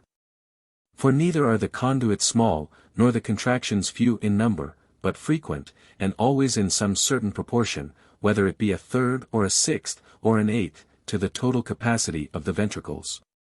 So that a like proportion of blood must be expelled, and a like proportion received with each stroke of the heart, the capacity of the ventricle contracted always bearing a certain relation to the capacity of the ventricle when dilated. And since, in dilating, the ventricles cannot be supposed to get filled with nothing, or with an imaginary something, so in contracting they never expel nothing or aught imaginary, but always a certain something, viz. blood, in proportion to the amount of the contraction.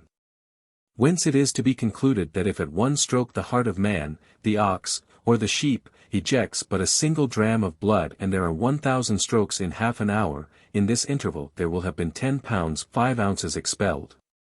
If with each stroke 2 drams are expelled, the quantity would, of course, amount to 20 pounds and 10 ounces, if half an ounce, the quantity would come to 41 pounds and 8 ounces. And were there 1 ounce, it would be as much as 83 pounds and 4 ounces, the whole of which, in the course of 1/2 hour, would have been transfused from the veins to the arteries. The actual quantity of blood expelled at each stroke of the heart, and the circumstances under which it is either greater or less than ordinary, I leave for particular determination afterwards.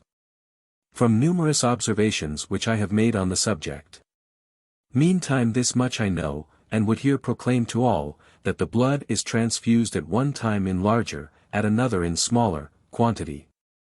And that the circuit of the blood is accomplished now more rapidly, now more slowly, according to the temperament, age, etc. of the individual, to external and internal circumstances, to naturals and non-naturals, sleep, rest, food, exercise, affections of the mind, and the like. But, supposing even the smallest quantity of blood to be passed through the heart and the lungs with each pulsation, a vastly greater amount would still be thrown into the arteries and whole body than could by any possibility be supplied by the food consumed. It could be furnished in no other way than by making a circuit and returning. This truth, indeed, presents itself obviously before us when we consider what happens in the dissection of living animals. The great artery need not be divided, but a very small branch only, as Galen even proves in regard to man, to have the whole of the blood in the body, as well that of the veins as of the arteries, drained away in the course of no long time, some half hour or less. Butchers are well aware of the fact and can bear witness to it, for, cutting the throat of an ox and so dividing the vessels of the neck, in less than a quarter of an hour they have all the vessels bloodless, the whole mass of blood has escaped.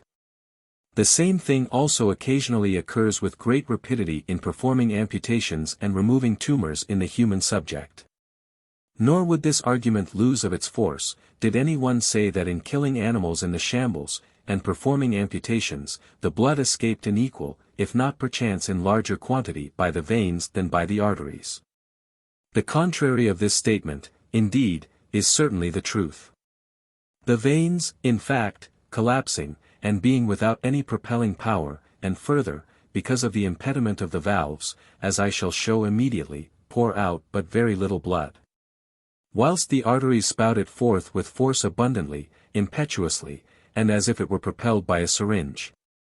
And then the experiment is easily tried of leaving the vein untouched and only dividing the artery in the neck of a sheep or dog, when it will be seen with what force, in what abundance, and how quickly, the whole blood in the body, of the veins as well as of the arteries, is emptied. But the arteries receive blood from the veins in no other way than by transmission through the heart, as we have already seen. So that if the aorta be tied at the base of the heart, and the carotid or any other artery be opened, no one will now be surprised to find it empty, and the veins only replete with blood. And now the cause is manifest, why in our dissections we usually find so large a quantity of blood in the veins, so little in the arteries. Why there is much in the right ventricle, little in the left, which probably led the ancients to believe that the arteries, as their name implies, contained nothing but spirits during the life of an animal. The true cause of the difference is perhaps this, that as there is no passage to the arteries, save through the lungs and heart, when an animal has ceased to breathe and the lungs to move, the blood in the pulmonary artery is prevented from passing into the pulmonary veins, and from thence into the left ventricle of the heart. Just as we have already seen the same transit prevented in the embryo, by the want of movement in the lungs and the alternate opening, and shutting of their hidden and invisible porosities and apertures. But the heart not ceasing to act at the same precise moment as the lungs, but surviving them and continuing to pulsate for a time, the left ventricle and arteries go on distributing their blood to the body at large and sending it into the veins. Receiving none from the lungs, however, they are soon exhausted, and left, as it were, empty. But even this fact confirms our views, in no trifling manner, seeing that it can be ascribed to no other than the cause we have just assumed. Moreover, it appears from this that the more frequently or forcibly the arteries pulsate, the more speedily will the body be exhausted of its blood during hemorrhage. Hence, also, it happens, that in fainting fits and in states of alarm, when the heart beats more languidly and less forcibly, hemorrhages are diminished and arrested. Still further, it is from this, that after death, when the heart has ceased to beat, it is impossible, by dividing either the jugular or femoral veins and arteries, by any effort, to force out more than 1/2 of the whole mass of the blood. Neither could the butchers ever bleed the carcass effectually did he neglect to cut the throat of the ox which he has knocked on the head and stunned, before the heart had ceased beating. Finally, we are now in a condition to suspect wherefore it is that no one has yet said anything to the purpose upon the anastomosis of the veins and arteries, either as to where or how it is effected, or for what purpose. I now enter upon the investigation of the subject. Chapter 10. The first position, of the quantity of blood passing from the veins to the arteries. And that there is a circuit of the blood, freed from objections, and farther confirmed by experiment. So far our first position is confirmed, whether the thing be referred to calculation or to experiment in dissection, viz. that the blood is incessantly poured into the arteries in larger quantities than it can be supplied by the food. So that the whole passing over in a short space of time, it is matter of necessity that the blood perform a circuit, that it return to whence it set out. But if anyone shall here object that a large quantity may pass through and yet no necessity be found for a circulation, that all may come from the meat and drink consumed. And quote as an illustration the abundant supply of milk in the mammy, for a cow will give 3, 4, and even 7 gallons and more in a day, and a woman 2 or 3 pints whilst nursing a child or twins, which must manifestly be derived from the food consumed. It may be answered that the heart by computation does as much and more in the course of an hour or two. And if not yet convinced, he shall still insist that when an artery is divided, a preternatural route is, as it were, opened, and that so the blood escapes in torrents. But that the same thing does not happen in the healthy and uninjured body when no outlet is made. And that in arteries filled, or in their natural state, so large a quantity of blood cannot pass in so short a space of time as to make any return necessary. To all this it may be answered that, from the calculation already made, and the reasons assigned, it appears that by so much as the heart in its dilated state contains, in addition to its contents in the state of constriction, so much in a general way must it emit upon each pulsation. And in such quantity must the blood pass, the body being entire and naturally constituted. But in serpents, and several fishes, by tying the vein some way below the heart you will perceive a space between the ligature and the heart speedily to become empty. So that, unless you would deny the evidence of your senses, you must needs admit the return of the blood to the heart. The same thing will also plainly appear when we come to discuss our second position. Let us here conclude with a single example, confirming all that has been said, and from which everyone may obtain conviction through the testimony of his own eyes. If a live snake be laid open, the heart will be seen pulsating quietly, distinctly, for more than an hour, moving like a worm, contracting in its longitudinal dimensions, for it is of an oblong shape, and propelling its contents. It becomes of a paler color in the systole, of a deeper tint in the diastole. And almost all things else are seen, by which I have already said that the truth I contend for is established, only that here everything takes place more slowly, and is more distinct. This point in particular may be observed more clearly than the noonday sun. The vena cava enters the heart at its lower part, the artery quits it at the superior part. The vein being now seized either with forceps or between the finger and the thumb, and the course of the blood for some space below the heart interrupted. You will perceive the part that intervenes between the fingers and the heart almost immediately to become empty, the blood being exhausted by the action of the heart. At the same time the heart will become of a much paler color, even in its state of dilatation, than it was before. It is also smaller than at first, from wanting blood, and then it begins to beat more slowly, so that it seems at length as if it were about to die. But the impediment to the flow of blood being removed, instantly the color and the size of the heart are restored. If, on the contrary, the artery instead of the vein be compressed or tied, you will observe the part between the obstacle and the heart itself, to become inordinately distended, to assume a deep purple or even livid color. And at length to be so much oppressed with blood that you will believe it about to be choked. But the obstacle removed, all things immediately return to their natural state in color, size, and impulse. Here then we have evidence of two kinds of death, extinction from deficiency, and suffocation from excess. Examples of both have now been set before you, and you have had opportunity of viewing the truth contended for with your own eyes in the heart. Chapter 11. The second position is demonstrated. That this may the more clearly appear to everyone, I have here to cite certain experiments, from which it seems obvious that the blood enters a limb by the arteries, and returns from it by the veins. That the arteries are the vessels carrying the blood from the heart, and the veins the returning channels of the blood to the heart. That in the limbs and extreme parts of the body the blood passes either immediately by anastomosis from the arteries into the veins, or mediately by the porosities of the flesh, or in both ways. As has already been said in speaking of the passage of the blood through the lungs, whence it appears manifest that in the circuit the blood moves from that place to this place, and from that point to this one. From the center to the extremities, to wit, and from the extreme parts back to the center. Finally, upon grounds of calculation, with the same elements as before, it will be obvious that the quantity can neither be accounted for by the ingata, nor yet be held necessary to nutrition. The same thing will also appear in regard to ligatures, and wherefore they are said to draw, though this is neither from the heat, nor the pain, nor the vacuum they occasion, nor indeed from any other cause yet thought of. It will also explain the uses and advantages to be derived from ligatures in medicine, the principle upon which they either suppress or occasion hemorrhage, how they induce sloughing and more extensive mortification in extremities, and how they act in the castration of animals and the removal of warts and fleshy tumors. But it has come to pass, from no one having duly weighed and understood the cause and rationale of these various effects, that though almost all, upon the faith of the old writers, recommend ligatures in the treatment of disease, yet very few comprehend their proper employment, or derive any real assistance from them in effecting cures. Ligatures are either very tight or of medium tightness.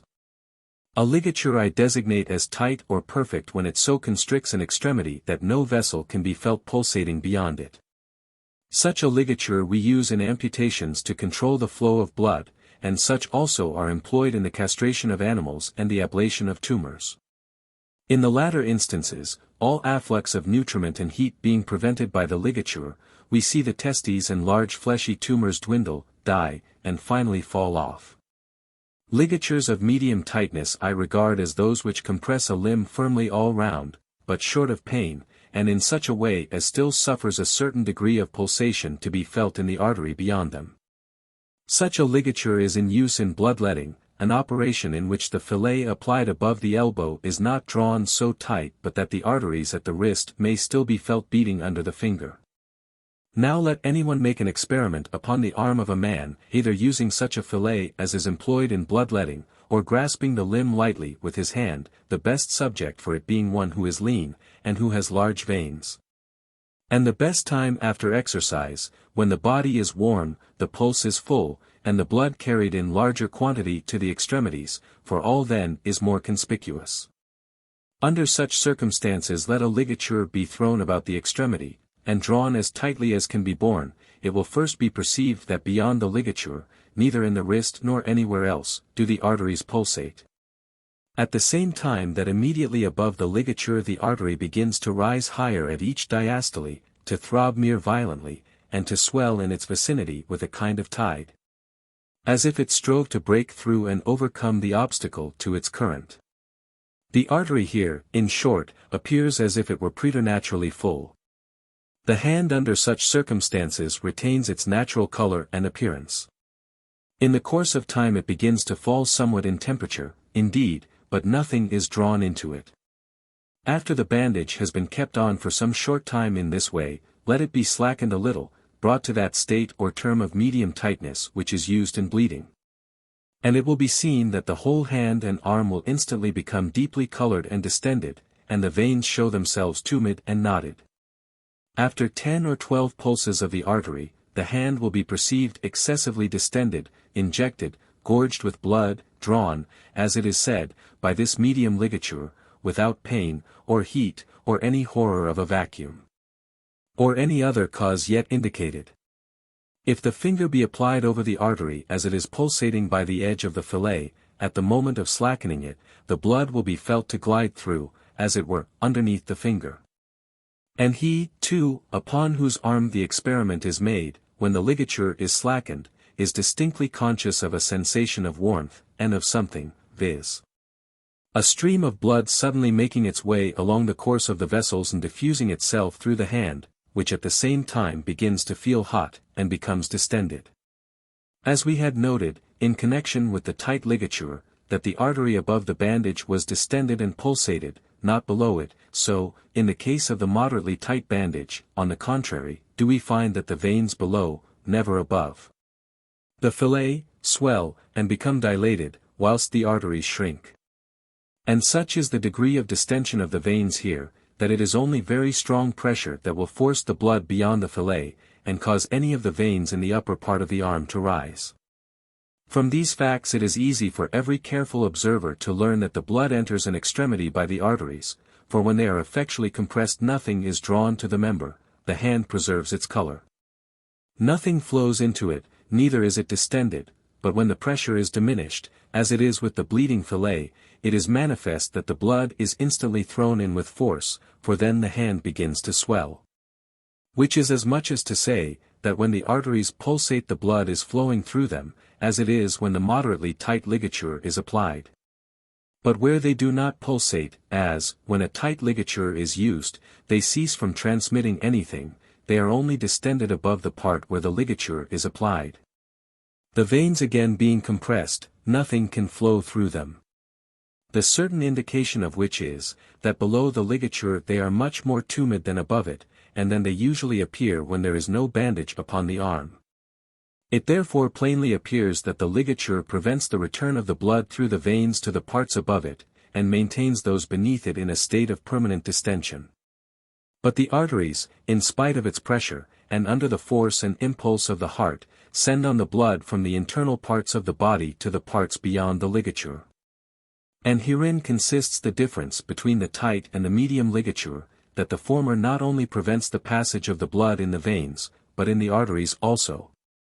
The latter, however, whilst it does not prevent the force of the pulse from extending beyond it, and so propelling the blood to the extremities of the body, compresses the veins. And greatly or altogether impedes the return of the blood through them. Seeing, therefore, that the moderately tight ligature renders the veins turgid and distended, and the whole hand full of blood. I ask, whence is this? Does the blood accumulate below the ligature coming through the veins, or through the arteries, or passing by certain hidden porosities? Through the veins it cannot come, still less can it come through invisible channels. It must needs, then, arrive by the arteries, in conformity with all that has been already said. That it cannot flow in by the veins appears plainly enough from the fact that the blood cannot be forced towards the heart unless the ligature be removed. When this is done suddenly all the veins collapse, and disgorge themselves of their contents into the superior parts, the hand at the same time resumes its natural pale color, the tumefaction and the stagnating blood having disappeared. Moreover, he whose arm or wrist has thus been bound for some little time with the medium bandage, so that it has not only got swollen and livid but cold. When the fillet is undone is aware of something cold making its way upwards along with the returning blood, and reaching the elbow or the axilla. And I have myself been inclined to think that this cold blood rising upwards to the heart was the cause of the fainting that often occurs after bloodletting. Fainting frequently supervenes even in robust subjects. And mostly at the moment of undoing the fillet, as the vulgar say, from the turning of the blood. Farther, when we see the veins below the ligature instantly swell up and become gorged, when from extreme tightness it is somewhat relaxed, the arteries meantime continuing unaffected.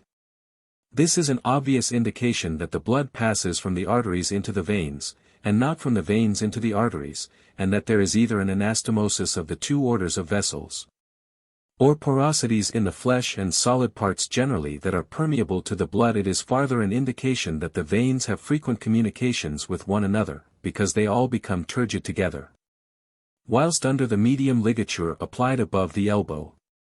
And if any single small vein be pricked with a lancet, they all speedily shrink, and disburthening themselves into this they subside almost simultaneously.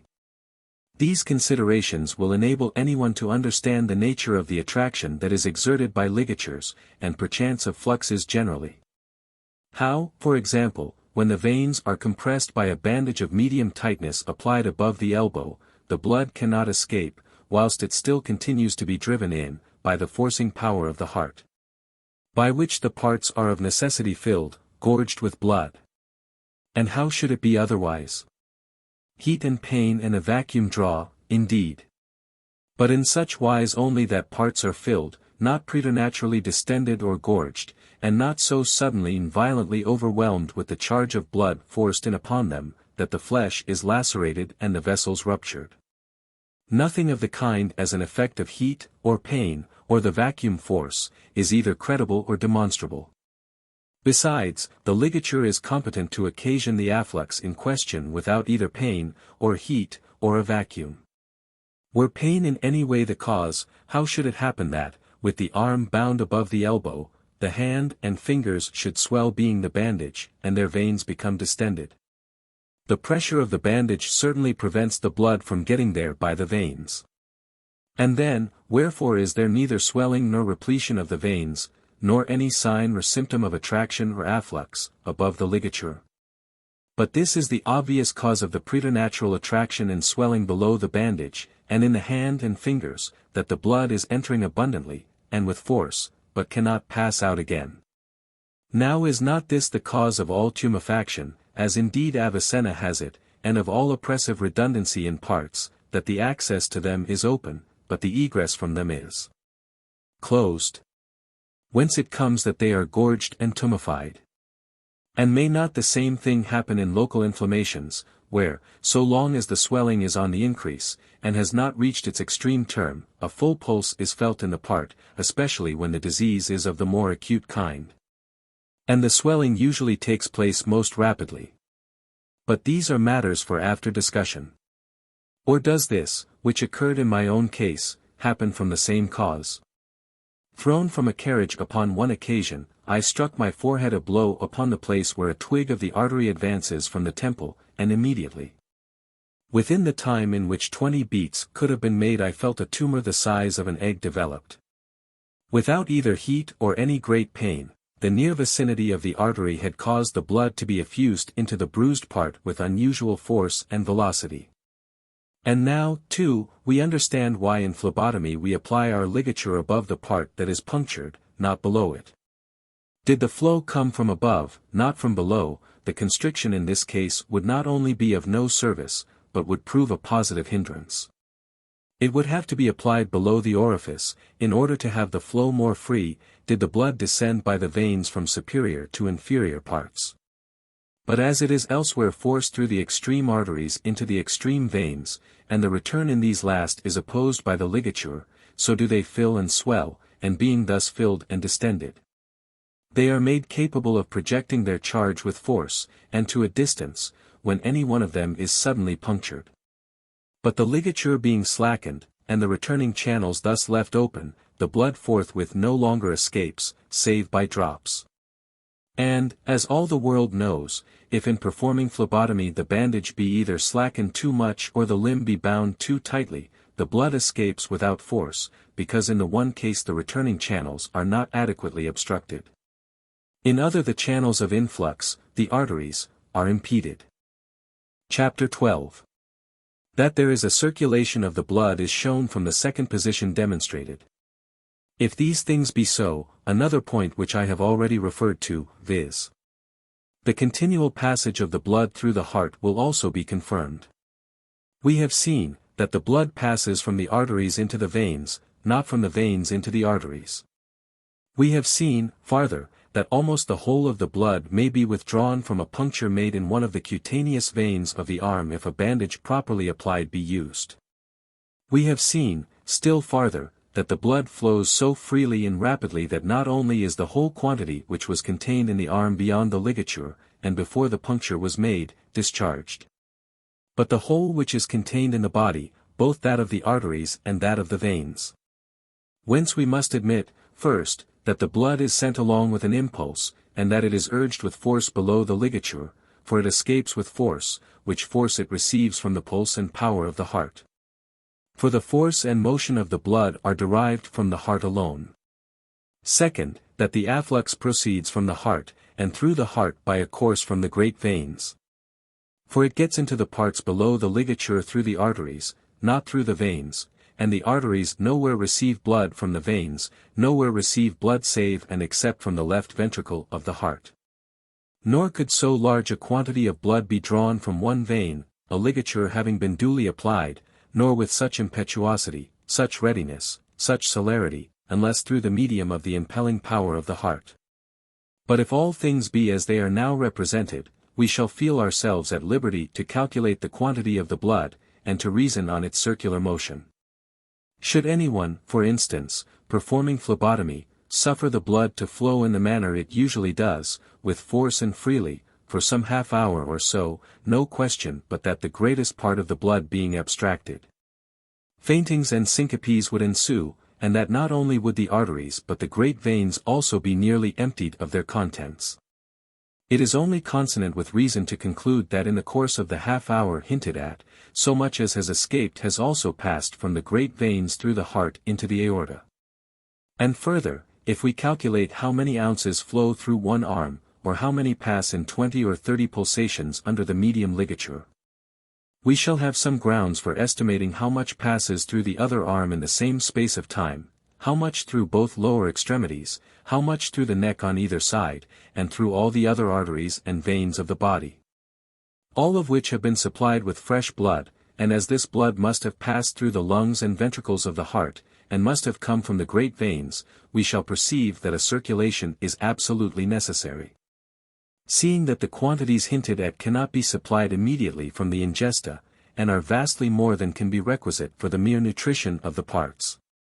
It is still further to be observed, that in practicing phlebotomy the truths contended for are sometimes confirmed in another way.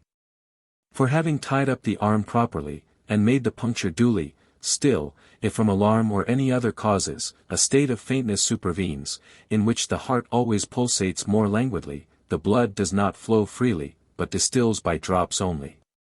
The reason is, that with a somewhat greater than usual resistance offered to the transit of the blood by the bandage, coupled with the weaker action of the heart and its diminished impelling power, the stream cannot make its way under the ligature. And farther, owing to the weak and languishing state of the heart, the blood is not transferred in such quantity as wont from the veins to the arteries through the sinuses of that organ. So also, and for the same reasons, are the menstrual fluxes of women, and indeed hemorrhages of every kind, controlled. And now, a contrary state of things occurring, the patient getting rid of his fear and recovering his courage, the pulse strength is increased, the arteries begin again to beat with greater force, and to drive the blood even into the part that is bound. So that the blood now springs from the puncture in the vein, and flows in continuous stream. Chapter 13. The third position is confirmed, and the circulation of the blood is demonstrated from it. Thus far we have spoken of the quantity of blood passing through the heart and the lungs in the center of the body, and in like manner from the arteries into the veins in the peripheral parts and the body at large. We have yet to explain, however, in what manner the blood finds its way back to the heart from the extremities by the veins, and how and in what way these are the only vessels that convey the blood from the external to the central parts. Which done, I conceive that the three fundamental propositions laid down for the circulation of the blood will be so plain, so well established, so obviously true, that they may claim general credence. Now the remaining position will be made sufficiently clear from the valves which are found in the cavities of the veins themselves, from the uses of these, and from experiments cognizable by the senses. The celebrated Hieronymus Fabricius of Aquapendent, a most skilful anatomist, and venerable old man, or, as the learned Riolan will have it, Jacobus Silvius, first gave representations of the valves in the veins, which consist of raised or loose portions of the inner membranes of these vessels, of extreme delicacy, and a sigmoid or semilunar shape. They are situated at different distances from one another, and diversely in different individuals. They are connate at the sides of the veins, they are directed upwards towards the trunks of the veins. The two, for there are for the most part two together, regard each other, mutually touch, and are so ready to come into contact by their edges, that if anything attempts to pass from the trunks into the branches of the veins, or from the greater vessels into the less, they completely prevent it. They are farther so arranged, that the horns of those that succeed are opposite the middle of the convexity of those that and so on alternately. The discoverer of these valves did not rightly understand their use, nor have succeeding anatomists added anything to our knowledge, for their office is by no means explained when we are told that it is to hinder the blood, by its weight, from all flowing into inferior parts. For the edges of the valves in the jugular veins hang downwards, and are so contrived that they prevent the blood from rising upwards. The valves, in a word, do not invariably look upwards, but always toward the trunks of the veins, invariably towards the seat of the heart. I, and indeed others, have sometimes found valves in the emulgent veins, and in those of the mesentery, the edges of which were directed towards the vena cava and vena portae. Let it be added that there are no valves in the arteries, and that dogs, oxen, etc., have invariably valves at the divisions of their crural veins, in the veins that meet towards the top of the os sacrum, and in those branches which come from the haunches, in which no such effect of gravity from the erect position was to be apprehended. Neither are there valves in the jugular veins for the purpose of guarding against apoplexy, as some have said, because in sleep the head is more apt to be influenced by the contents of the carotid arteries. Neither are the valves present, in order that the blood may be retained in the divarications or smaller trunks and minuter branches, and not be suffered to flow entirely into the more open and capacious channels. For they occur where there are no divarications, although it must be owned that they are most frequent at the points where branches join. Neither do they exist for the purpose of rendering the current of blood more slow from the center of the body. For it seems likely that the blood would be disposed to flow with sufficient slowness of its own accord, as it would have to pass from larger into continually smaller vessels, being separated from the mass and fountain head, and attaining from warmer into colder places. But the valves are solely made and instituted lest the blood should pass from the greater into the lesser veins, and either rupture them or cause them to become varicose. Lest, instead of advancing from the extreme to the central parts of the body, the blood should rather proceed along the veins from the center to the extremities. But the delicate valves, while they readily open in the right direction, entirely prevent all such contrary motion, being so situated and arranged, that if anything escapes, or is less perfectly obstructed by the cornua of the one above, the fluid passing, as it were, by the chinks between the cornua, it is immediately received on the convexity of the one beneath, which is placed transversely with reference to the former, and so is effectually hindered from getting any farther. And this I have frequently experienced in my dissections of the veins. If I attempted to pass a probe from the trunk of the veins into one of the smaller branches, whatever care I took I found it impossible to introduce it far any way, by reason of the valves. Whilst, on the contrary, it was most easy to push it along in the opposite direction, from without inwards, or from the branches towards the trunks and roots. In many places two valves are so placed and fitted, that when raised they come exactly together in the middle of the vein, and are there united by the contact of their margins. And so accurate is the adaptation, that neither by the eye nor by any other means of examination, can the slightest chink along the line of contact be perceived.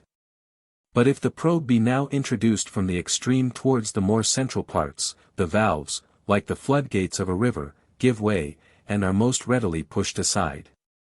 The effect of this arrangement plainly is to prevent all motion of the blood from the heart and vena cava, whether it be upwards towards the head, or downwards towards the feet, or to either side towards the arms, not a drop can pass. All motion of the blood, beginning, in the larger and tending towards the smaller veins, is opposed and resisted by them. Whilst the motion that proceeds from the lesser to end in the larger branches is favored, or, at all events, a free and open passage is left for it. But that this truth may be made the more apparent, let an arm be tied up above the elbow as if for phlebotomy, Figure 1. At intervals in the course of the veins, especially in laboring people and those whose veins are large, certain knots or elevations, B, C, D, E, F, will be perceived, and this not only at the places where a branch is received, E, F, but also where none enters, C, D. These knots or risings are all formed by valves, which thus show themselves externally.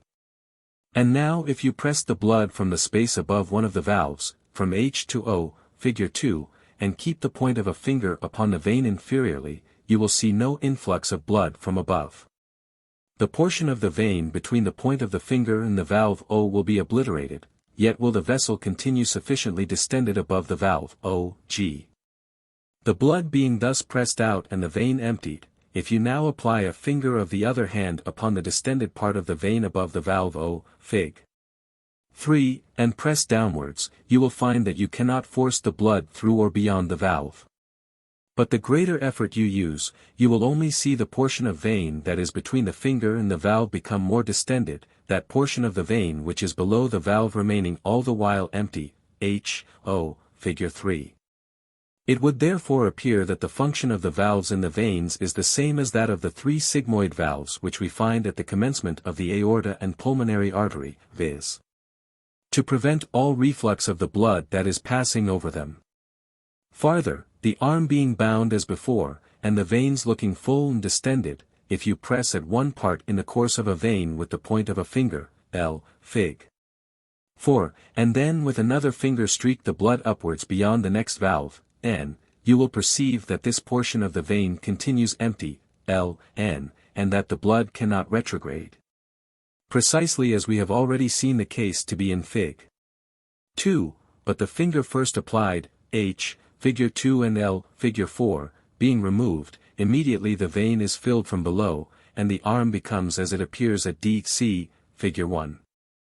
That the blood in the veins therefore proceeds from inferior or more remote parts, and towards the heart, moving in these vessels in this and not in the contrary direction, appears most obviously.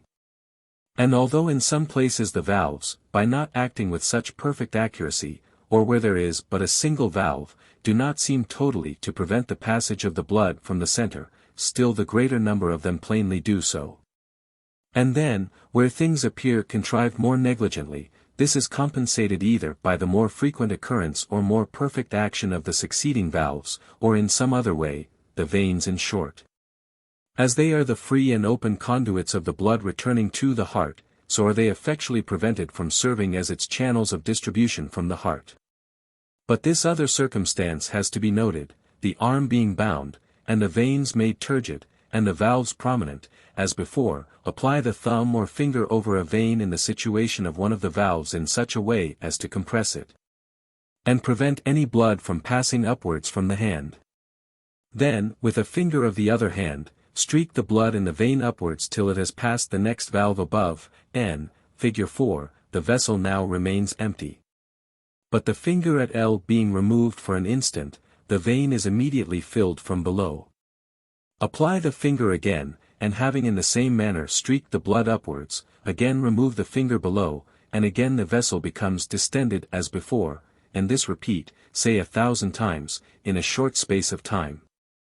And now compute the quantity of blood which you have thus pressed up beyond the valve, and then multiplying the assumed quantity by 1,000, you will find that so much blood has passed through a certain portion of the vessel. And I do now believe that you will find yourself convinced of the circulation of the blood, and of its rapid motion.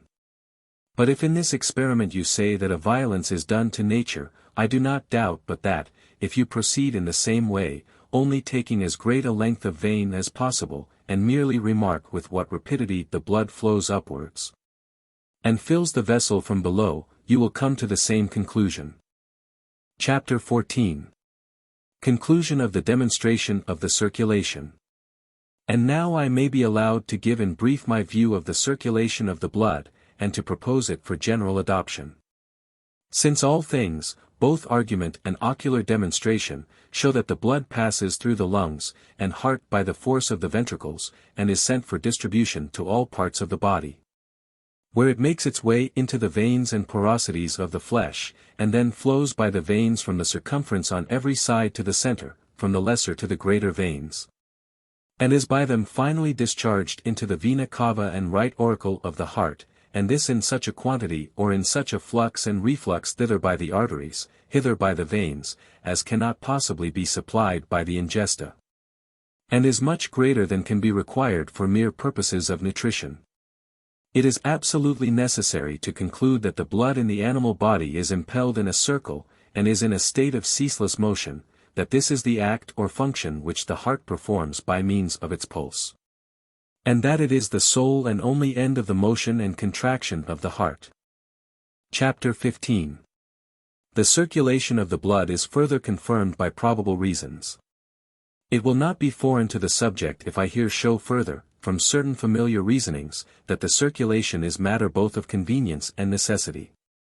In the first place, since death is a corruption which takes place through deficiency of heat, 11 and since all living things are warm, all dying things cold, there must be a particular seat and fountain, a kind of home and hearth, where the cherisher of nature, the original of the native fire, is stored and preserved, from which heat and life are dispensed to all parts as from a fountain head, from which sustenance may be derived, and upon which concoction and nutrition, and all vegetative energy may depend. Now, that the heart is this place, that the heart is the principle of life, and that all passes in the manner just mentioned, I trust no one will deny. The blood, therefore, required to have motion, and indeed such a motion that it should return again to the heart, for sent to the external parts of the body far from its fountain, as Aristotle says, and without motion it would become congealed. For we see motion generating and keeping up heat and spirits under ill circumstances, and rest allowing them to escape and be dissipated. The blood, therefore, becoming thick or congealed by the cold of the extreme and outward parts, and robbed of its spirits, just as it is in the dead, it was imperative that from its fount and origin, it should again receive heat and spirits, and all else requisite to its preservation, that, by returning, it should be renovated and restored. We frequently see how the extremities are chilled by the external cold, how the nose and cheeks and hands look blue, and how the blood, stagnating in them as in the pendant or lower parts of a corpse, becomes of a dusky hue. The limbs at the same time getting torpid, so that they can scarcely be moved, and seem almost to have lost their vitality. Now they can by no means be so effectually, and especially so speedily restored to heat and color and life, as by a new efflux and contact of heat from its source. But how can parts attract in which the heat and life are almost extinct? Or how should they whose passages are filled with condensed and frigid blood, admit fresh aliment, renovated blood, unless they had first got rid of their old contents? Unless the heart were truly that fountain where life and heat are restored to the refrigerated fluid, and whence new blood, warm, imbued with spirits, being sent out by the arteries, that which has become cooled and effete is forced on. And all the particles recover their heat which was failing, and their vital stimulus well nigh exhausted. Hence it is that if the heart be unaffected, life and health may be restored to almost all the other parts of the body. But if the heart be chilled, or smitten with any serious disease, it seems matter of necessity that the whole animal fabric should suffer and fall into decay. When the source is corrupted, there is nothing, as Aristotle says 12 which can be of service either to it or aught that depends on it. And hence, by the way, it may perchance be why grief, and love, and envy, and anxiety, and all affections of the mind of a similar kind are accompanied with emaciation and decay, or with disordered fluids and crudity, which engender all manner of diseases and consume the body of man. For every affection of the mind that is attended with either pain or pleasure, hope or fear, is the cause of an agitation whose influence extends to the heart, and there induces change from the natural constitution, in the temperature, the pulse and the rest, which impairing all nutrition in its source and abating the powers at large, it is no wonder that various forms of incurable disease in the extremities and in the trunk are the consequence. Inasmuch as in such circumstances the whole body labors under the effects of vitiated nutrition and a want of native heat.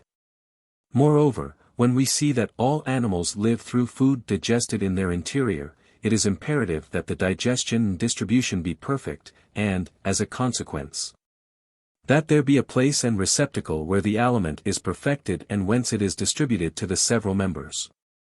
Now this place is the heart, for it is the only organ in the body which contains blood for the general use. All the others receive it merely for their peculiar or private advantage, just as the heart also has a supply for its own especial behoof in its coronary veins and arteries. But it is of the store which the heart contains in its auricles and ventricles that I here speak. Then the heart is the only organ which is so situated and constituted that it can distribute the blood in due proportion to the several parts of the body, the quantity sent to each being according to the dimensions of the artery which supplies it. The heart serving as a magazine or fountain ready to meet its demands. Further, a certain impulse or force, as well as an impeller or forcer, such as the heart, was required to effect this distribution and motion of the blood.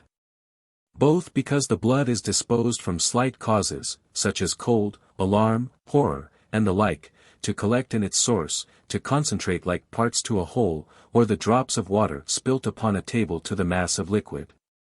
And because it is forced from the capillary veins into the smaller ramifications, and from these into the larger trunks by the motion of the extremities and the compression of the muscles generally. The blood is thus more disposed to move from the circumference to the center than in the opposite direction, even were there no valves to oppose its motion. Wherefore, that it may leave its source and enter more confined and colder channels, and flow against the direction to which it spontaneously inclines, the blood requires both force and impelling power. Now such is the heart and the heart alone, and that in the way and manner already explained. Chapter 16. The circulation of the blood is further proved from certain consequences. There are still certain problems, which, taken as consequences of this truth assumed as proven, are not without their use in exciting belief, as it were, a posterior.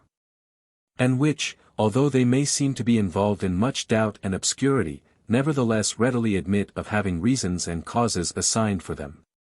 Of such a nature are those that present themselves in connection with contagions, poisoned wounds, the bites of serpents and rabid animals, lues venerea, and the like. We sometimes see the whole system contaminated, though the part first infected remains sound. The lues venerea has occasionally made its attack with pains in the shoulders and head, and other symptoms, the genital organs being all the while unaffected.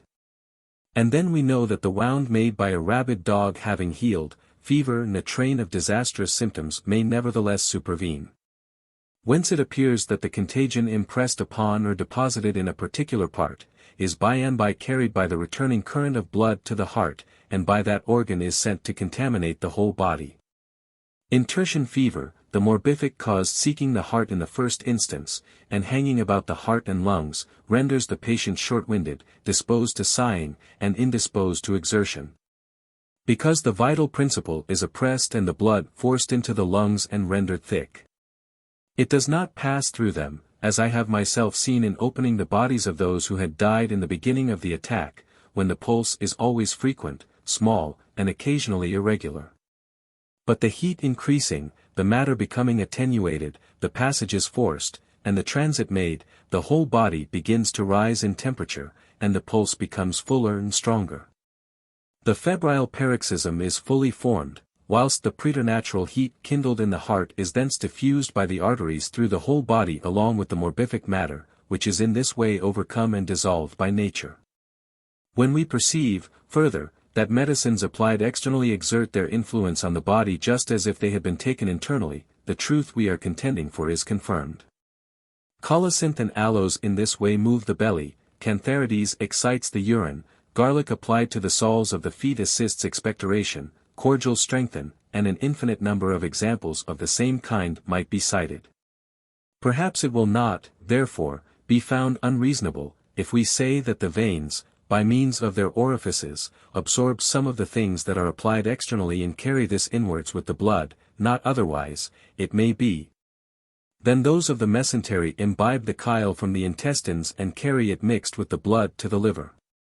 For the blood entering the mesentery by the celiac artery, and the superior and inferior mesenteries, proceeds to the intestines, from which, along with the chyle that has been attracted into the veins, it returns by their numerous ramifications into the vena portae of the liver, and from this into the vena cava, and this in such wise that the blood in these veins has the same color and consistency as in other veins.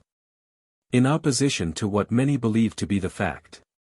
Nor indeed can we imagine two contrary motions in any capillary system, the chyle upwards, the blood downwards. This could scarcely take place, and must be held as altogether improbable. But is not the thing rather arranged as it is by the consummate providence of nature?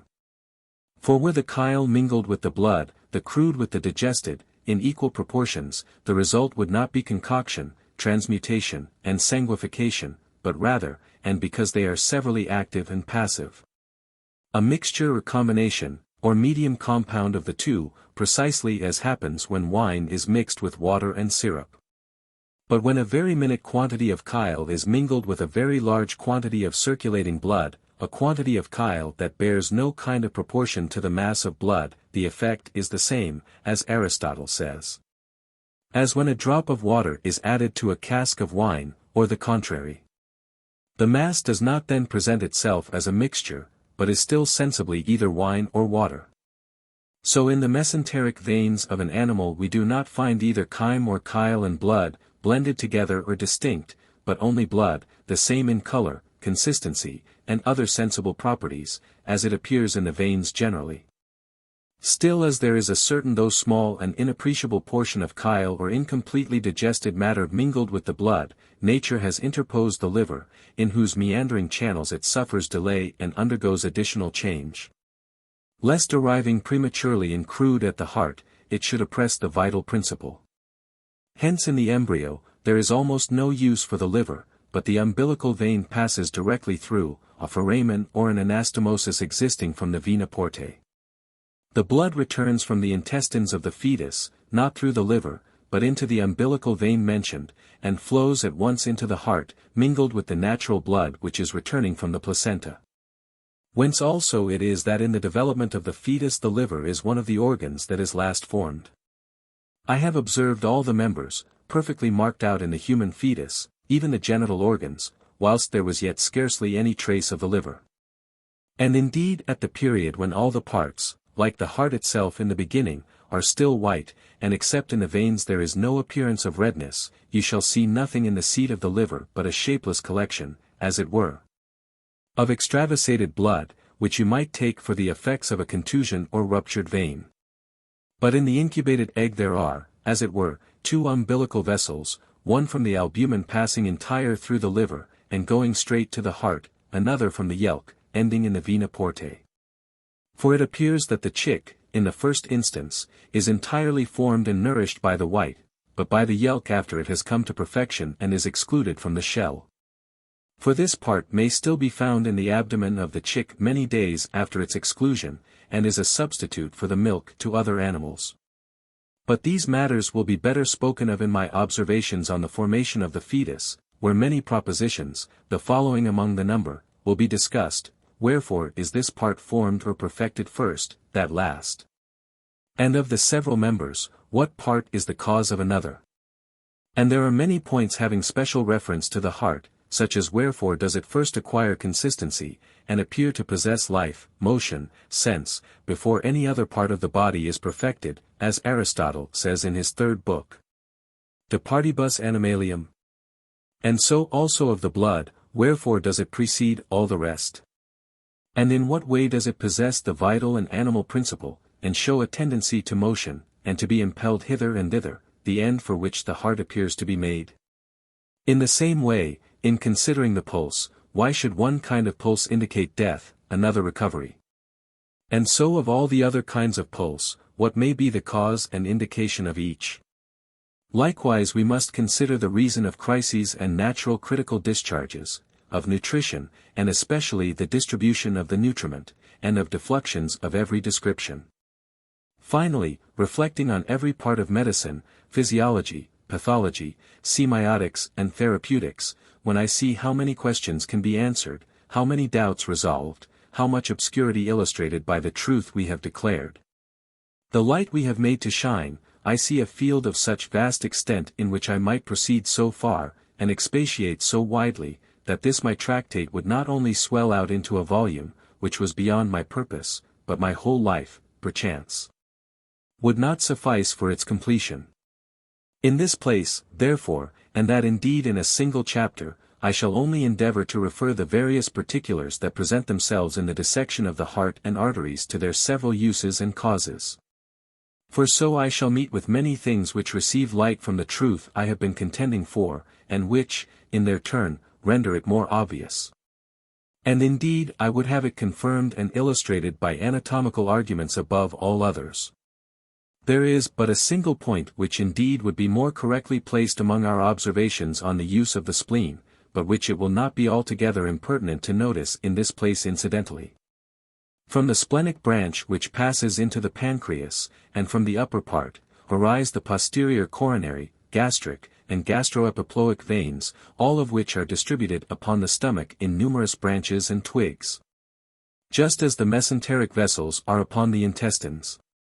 In a similar way, from the inferior part of the same splenic branch, and along the back of the colon and rectum proceed the hemorrhoidal veins. The blood returning by these veins, and bringing the cruder juices along with it, on the one hand from the stomach, where they are thin, watery, and not yet perfectly chylified. On the other thick and more earthy, as derived from the feces, but all poured into this splenic branch, are duly tempered by the admixture of contraries. And nature mingling together these two kinds of juices, difficult of coction by reason of most opposite defects, and then diluting them with a large quantity of warm blood. For we see that the quantity returned from the spleen must be very large when we contemplate the size of its arteries, they are brought to the porta of the liver in a state of higher preparation. The defects of either extreme are supplied and compensated by this arrangement of the veins. Chapter 17. The motion and circulation of the blood are confirmed from the particulars apparent in the structure of the heart, and from those things which dissection unfolds. I do not find the heart as a distinct and separate part in all animals. Some, indeed, such as the zoophytes, have no heart. This is because these animals are coldest, of one great bulk, of soft texture, or of a certain uniform sameness or simplicity of structure. Among the number I may instance grubs and earthworms, and those that are engendered of putrefaction and do not preserve their species.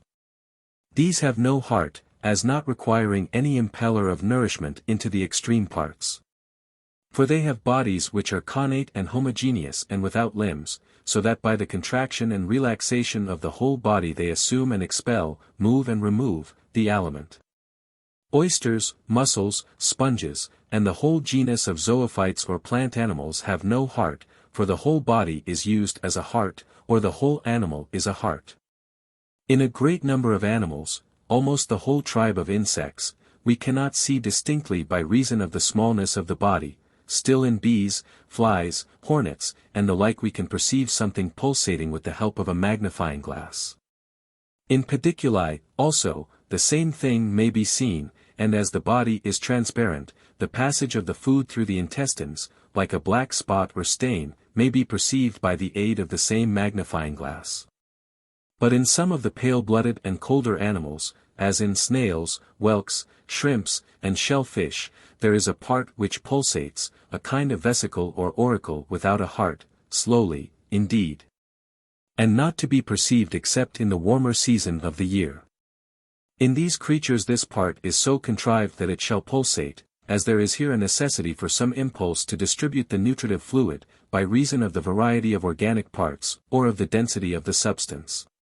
But the pulsations occur unfrequently, and sometimes in consequence of the cold not at all, an arrangement the best adapted to them as being of a doubtful nature, so that sometimes they appear to live, sometimes to die. Sometimes they show the vitality of an animal, sometimes of a vegetable. This seems also to be the case with the insects which conceal themselves in winter, and lie, as it were, defunct, or merely manifesting a kind of vegetative existence. But whether the same thing happens in the case of certain animals that have red blood, such as frogs, tortoises, serpents, swallows, may be very properly doubted. In all the larger and warmer animals which have red blood, there was need of an impeller of the nutritive fluid, and that, perchance, possessing a considerable amount of power. In fishes, serpents, lizards, tortoises, frogs, and others of the same kind there is a heart present, furnished with both an auricle and a ventricle, whence it is perfectly true, as Aristotle has observed. 13. That no sanguineous animal is without a heart, by the impelling power of which the nutritive fluid is forced, both with greater vigor and rapidity, to a greater distance. And not merely agitated by an auricle, as it is in lower forms. And then in regard to animals that are yet larger, warmer, and more perfect, as they abound in blood, which is always hotter and more spirituous, and which possess bodies of greater size and consistency, these require a larger, stronger, and more fleshy heart, in order that the nutritive fluid may be propelled with yet greater force and celerity. And further, inasmuch as the more perfect animals require a still more perfect nutrition, and a larger supply of native heat, in order that the aliment may be thoroughly concocted and acquire the last degree of perfection. They required both lungs and a second ventricle, which should force the nutritive fluid through them. Every animal that has lungs has, therefore, two ventricles to its heart, one right, the other left, and wherever there is a right, there also is there a left ventricle. But the contrary of this does not hold good, where there is a left there is not always a right ventricle. The left ventricle I call that which is distinct in office, not in place from the other, that one, namely, which distributes the blood to the body at large, not to the lungs only. Hence the left ventricle seems to form the principal part of the heart, situated in the middle, more strongly marked, and constructed with greater care. The heart seems formed for the sake of the left ventricle, and the right but to minister to it. The right neither reaches to the apex of the heart nor is it nearly of such strength, being 3 times thinner in its walls, and in some sort jointed on to the left, as Aristotle says, though, indeed, it is of greater capacity.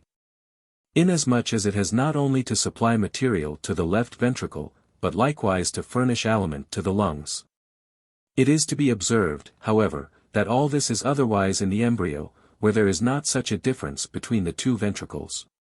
There, as in a double nut, they are nearly equal in all respects, the apex of the right reaching to the apex of the left, so that the heart presents itself as a sort of double-pointed cone.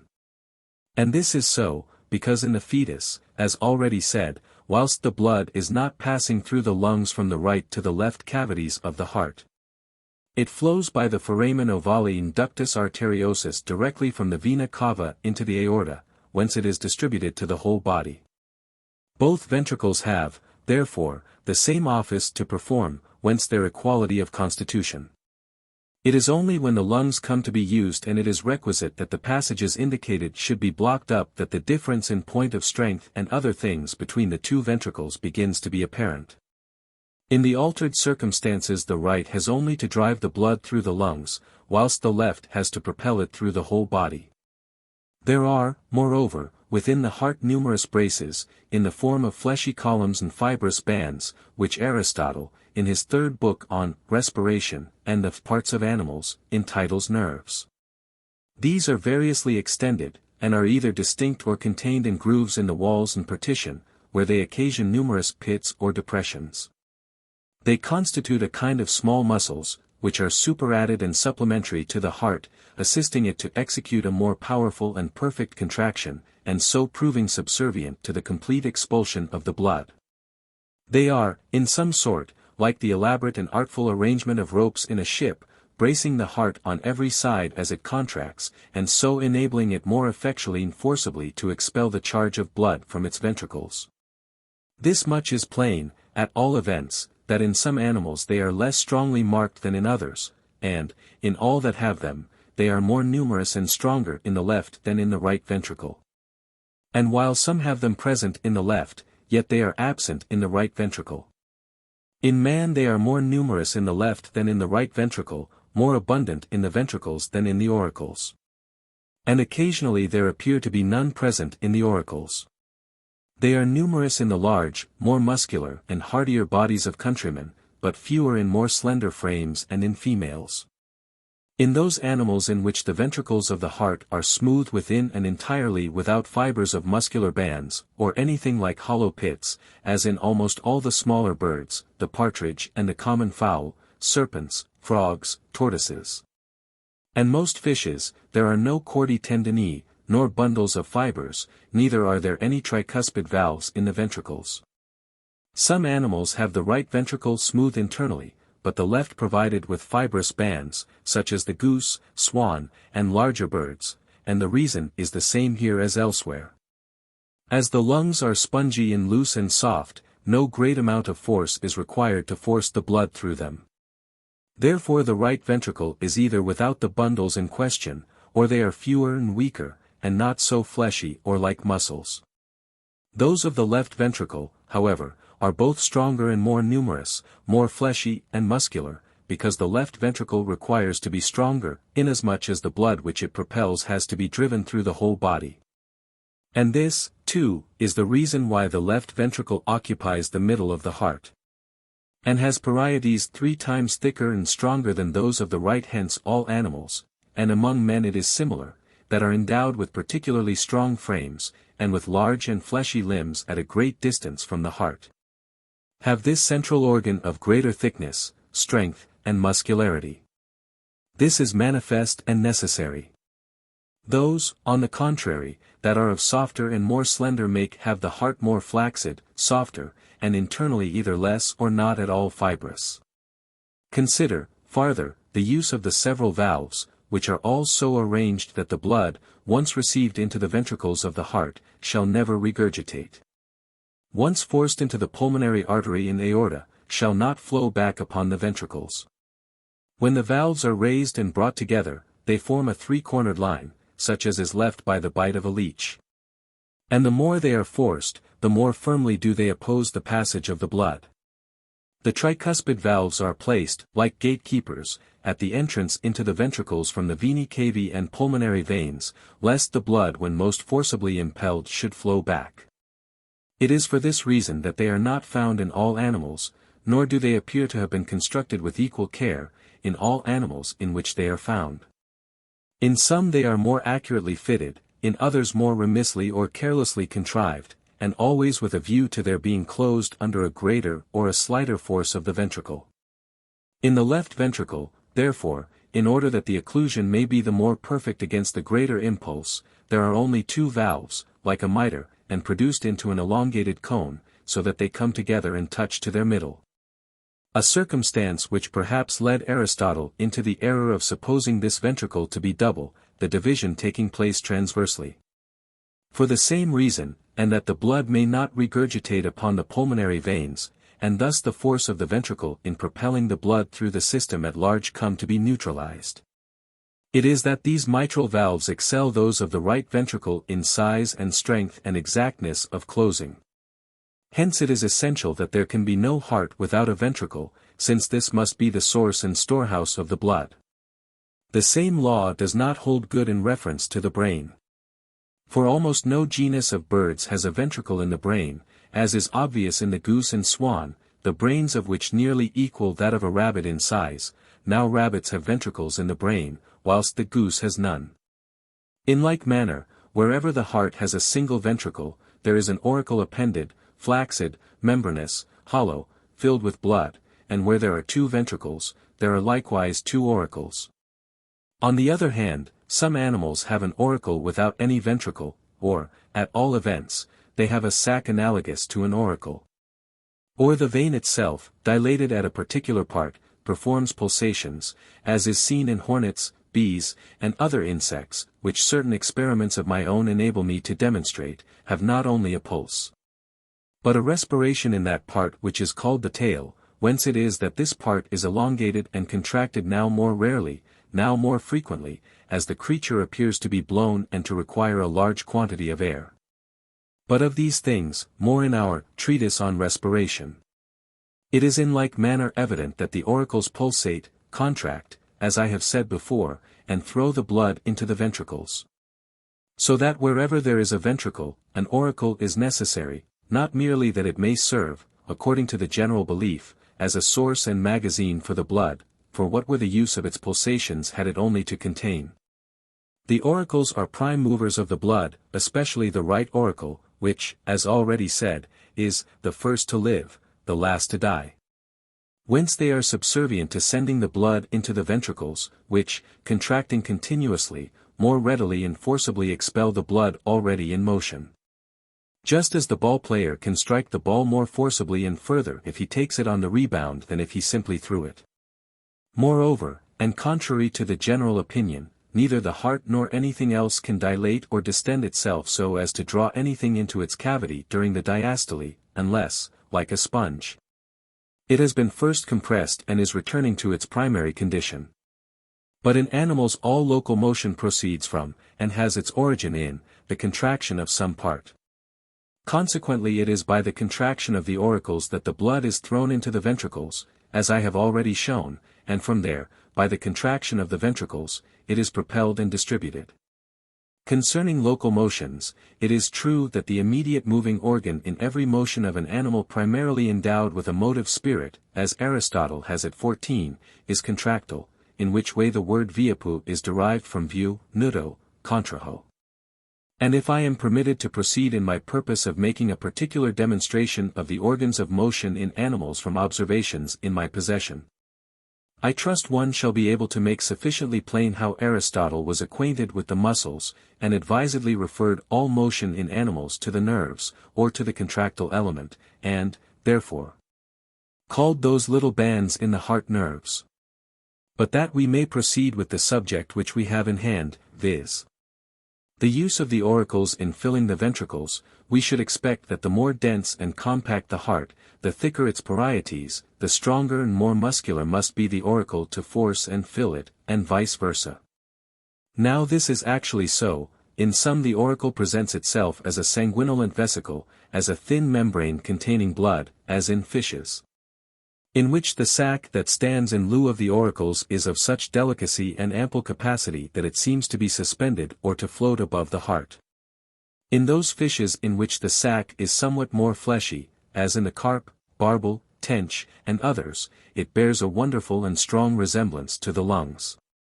In some men of sturdier frame and stouter make the right auricle is so strong, and so curiously constructed on its inner surface of bands and variously interlacing fibers, that it seems to equal in strength the ventricle of the heart in other subjects. And I must say that I am astonished to find such diversity in this particular in different individuals. It is to be observed, however, that in the fetus the auricles are out of all proportion large, which is because they are present before the heart makes its appearance or suffices for its office even when it has appeared, and they, therefore, have As it were, the duty of the whole heart committed to them, as has already been demonstrated. But what I have observed in the formation of the fetus, as before remarked, and Aristotle had already confirmed all in studying the incubated egg, throws the greatest light and likelihood upon the point. Whilst the fetus is yet in the form of a soft worm, or, as is commonly said, in the milk, there is a mere bloody point or pulsating vesicle, a portion apparently of the umbilical vein, dilated at its commencement or base. Afterwards, when the outline of the fetus is distinctly indicated and it begins to have greater bodily consistence, the vesicle in question becomes more fleshy and stronger, changes its position, and passes into the auricles, above which the body of the heart begins to sprout, though as yet it apparently performs no office. When the fetus is farther advanced, when the bones can be distinguished from the fleshy parts and movements take place, then it also has a heart which pulsates, and, as I have said, throws blood by either ventricle from the vena cava into the arteries. Thus nature, ever perfect and divine, doing nothing in vain, has neither given a heart where it was not required, nor produced it before its office had become necessary. But by the same stages in the development of every animal, passing through the forms of all, as I may say, ovum, worm, fetus, it acquires perfection in each. These points will be found elsewhere confirmed by numerous observations on the formation of the fetus. Finally, it is not without good grounds that Hippocrates in his book, The Cord, entitles it a muscle. Its action is the same. So is its functions, viz., to contract and move something else, in this case the charge of the blood. Farther, we can infer the action and use of the heart from the arrangement of its fibers and its general structures, as in muscles generally. All anatomists admit with Galen that the body of the heart is made up of various courses of fibers running straight, obliquely, and transversely, with reference to one another. But in a heart which has been boiled, the arrangement of the fibers is seen to be different. All the fibers in the parietes and septum are circular, as in the sphincters. Those, again, which are in the columns extend lengthwise, and are oblique longitudinally. And so it comes to pass that when all the fibers contract simultaneously, the apex of the cone is pulled towards its base by the columns, the walls are drawn circularly together into a globe, the whole heart, in short, is contracted and the ventricles narrowed. It is, therefore, impossible not to perceive that, as the action of the organ is so plainly contraction, its function is to propel the blood into the arteries. Nor are we the less to agree with Aristotle in regard to the importance of the heart, or to question if it receives sense and motion from the brain, blood from the liver, or whether it be the origin of the veins and of the blood, and such like. They who affirm these propositions overlook, or do not rightly understand, the principal argument, to the effect that the heart is the first part which exists, and that it contains within itself blood, life, sensation, and motion. Before either the brain or the liver were created or had appeared distinctly, or, at all events, before they could perform any function. The heart, ready furnished with its proper organs of motion, like a kind of internal creature, existed before the body. The first to be formed, nature willed that it should afterwards fashion, nourish, preserve, complete the entire animal, as its work and dwelling place, and as the prince in a kingdom, in whose hands lie the chief and highest authority. Rules over all, the heart is the source and foundation from which all power is derived, on which all power depends in the animal body. Many things having reference to the arteries farther illustrate and confirm this truth. Why does not the pulmonary vein pulsate, seeing that it is numbered among the arteries? Or wherefore is there a pulse in the pulmonary artery? Because the pulse of the arteries is derived from the impulse of the blood. Why does an artery differ so much from a vein in the thickness and strength of its coats? Because it sustains the shock of the impelling heart and streaming blood. Hence, as perfect nature does nothing in vain, and suffices under all circumstances, we find that the nearer the arteries are to the heart, the more do they differ from the veins in structure. Here they are both stronger and more ligamentous, whilst in extreme parts of the body, such as the feet and hands, the brain, the mesentery, and the testicles. The two orders of vessels are so much alike that it is impossible to distinguish between them with the eye. Now this is for the following very sufficient reasons. the more remote the vessels are from the heart, with so much the less force are they distended by the stroke of the heart, which is broken by the great distance at which it is given. Add to this that the impulse of the heart exerted upon the mass of blood, which must needs fill the trunks and branches of the arteries, is diverted, divided, as it were, and diminished at every subdivision. So that the ultimate capillary divisions of the arteries look like veins, and this not merely in constitution, but in function. They have either no perceptible pulse, or they rarely exhibit one, and never except where the heart beats more violently than usual, or at a part where the minute vessel is more dilated or open than elsewhere. It, therefore, happens that at times we are aware of a pulse in the teeth, in inflammatory tumors, and in the fingers, at another time we feel nothing of the sort.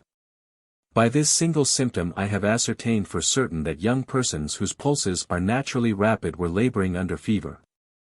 And in like manner, on compressing the fingers in youthful and delicate subjects during a febrile paroxysm, I have readily perceived the pulse there. On the other hand, when the heart pulsates more languidly, it is often impossible to feel the pulse not merely in the fingers, but the wrist, and even at the temple, as in persons afflicted with lipothymiae asphyxia, or hysterical symptoms. And in the debilitated and moribund. Here surgeons are to be advised that, when the blood escapes with force in the amputation of limbs, in the removal of tumors, and in wounds, it constantly comes from an artery. Not always indeed per saltum, because the smaller arteries do not pulsate, especially if a tourniquet has been applied. For the same reason the pulmonary artery not only has the structure of an artery, but it does not differ so widely from the veins in the thickness of its walls as does the aorta. The aorta sustains a more powerful shock from the left than the pulmonary artery does from the right ventricle.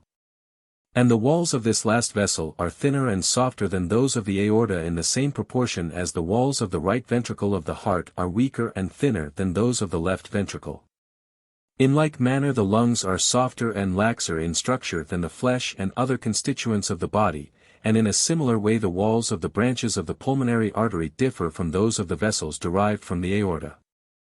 And the same proportion in these particulars is universally preserved. The more muscular and powerful men are, the firmer their flesh. The stronger, thicker, denser, and more fibrous their hearts, the thicker, closer, and stronger are the auricles and arteries. Again, in those animals the ventricles of whose hearts are smooth on their inner surface, without villi or valves, and the walls of which are thin, as in fishes, serpents, birds, and very many genera of animals. The arteries differ little or nothing in the thickness of their coats from the veins. Moreover, the reason why the lungs have such ample vessels, both arteries and veins, for the capacity of the pulmonary veins exceeds that of both crural and jugular vessels, and why they contain so large a quantity of blood. As by experience and ocular inspection we know they do, admonished of the fact indeed by Aristotle, and not led into error by the appearances found in animals which have been bled to death, is, because the blood has its fountain, and storehouse, and the workshop of its last perfection, in the heart and lungs. Why, in the same way, we find in the course of our anatomical dissections the pulmonary vein and left ventricle so full of blood, of the same black color and clotted character as that with which the right ventricle and pulmonary artery are filled, is because the blood is incessantly passing from one side of the heart to the other through the lungs. Wherefore, in fine, the pulmonary artery has the structure of an artery, and the pulmonary veins have the structure of veins. In function and constitution and everything else the first is an artery, the others are veins, contrary to what is commonly believed. And the reason why the pulmonary artery has so large an orifice is because it transports much more blood than is requisite for the nutrition of the lungs. All these appearances, and many others, to be noted in the course of dissection, if rightly weighed, seem clearly to illustrate and fully to confirm the truth contended for throughout these pages, and at the same time to oppose the vulgar opinion. For it would be very difficult to explain in any other way to what purpose all is constructed and arranged as we have seen it to be.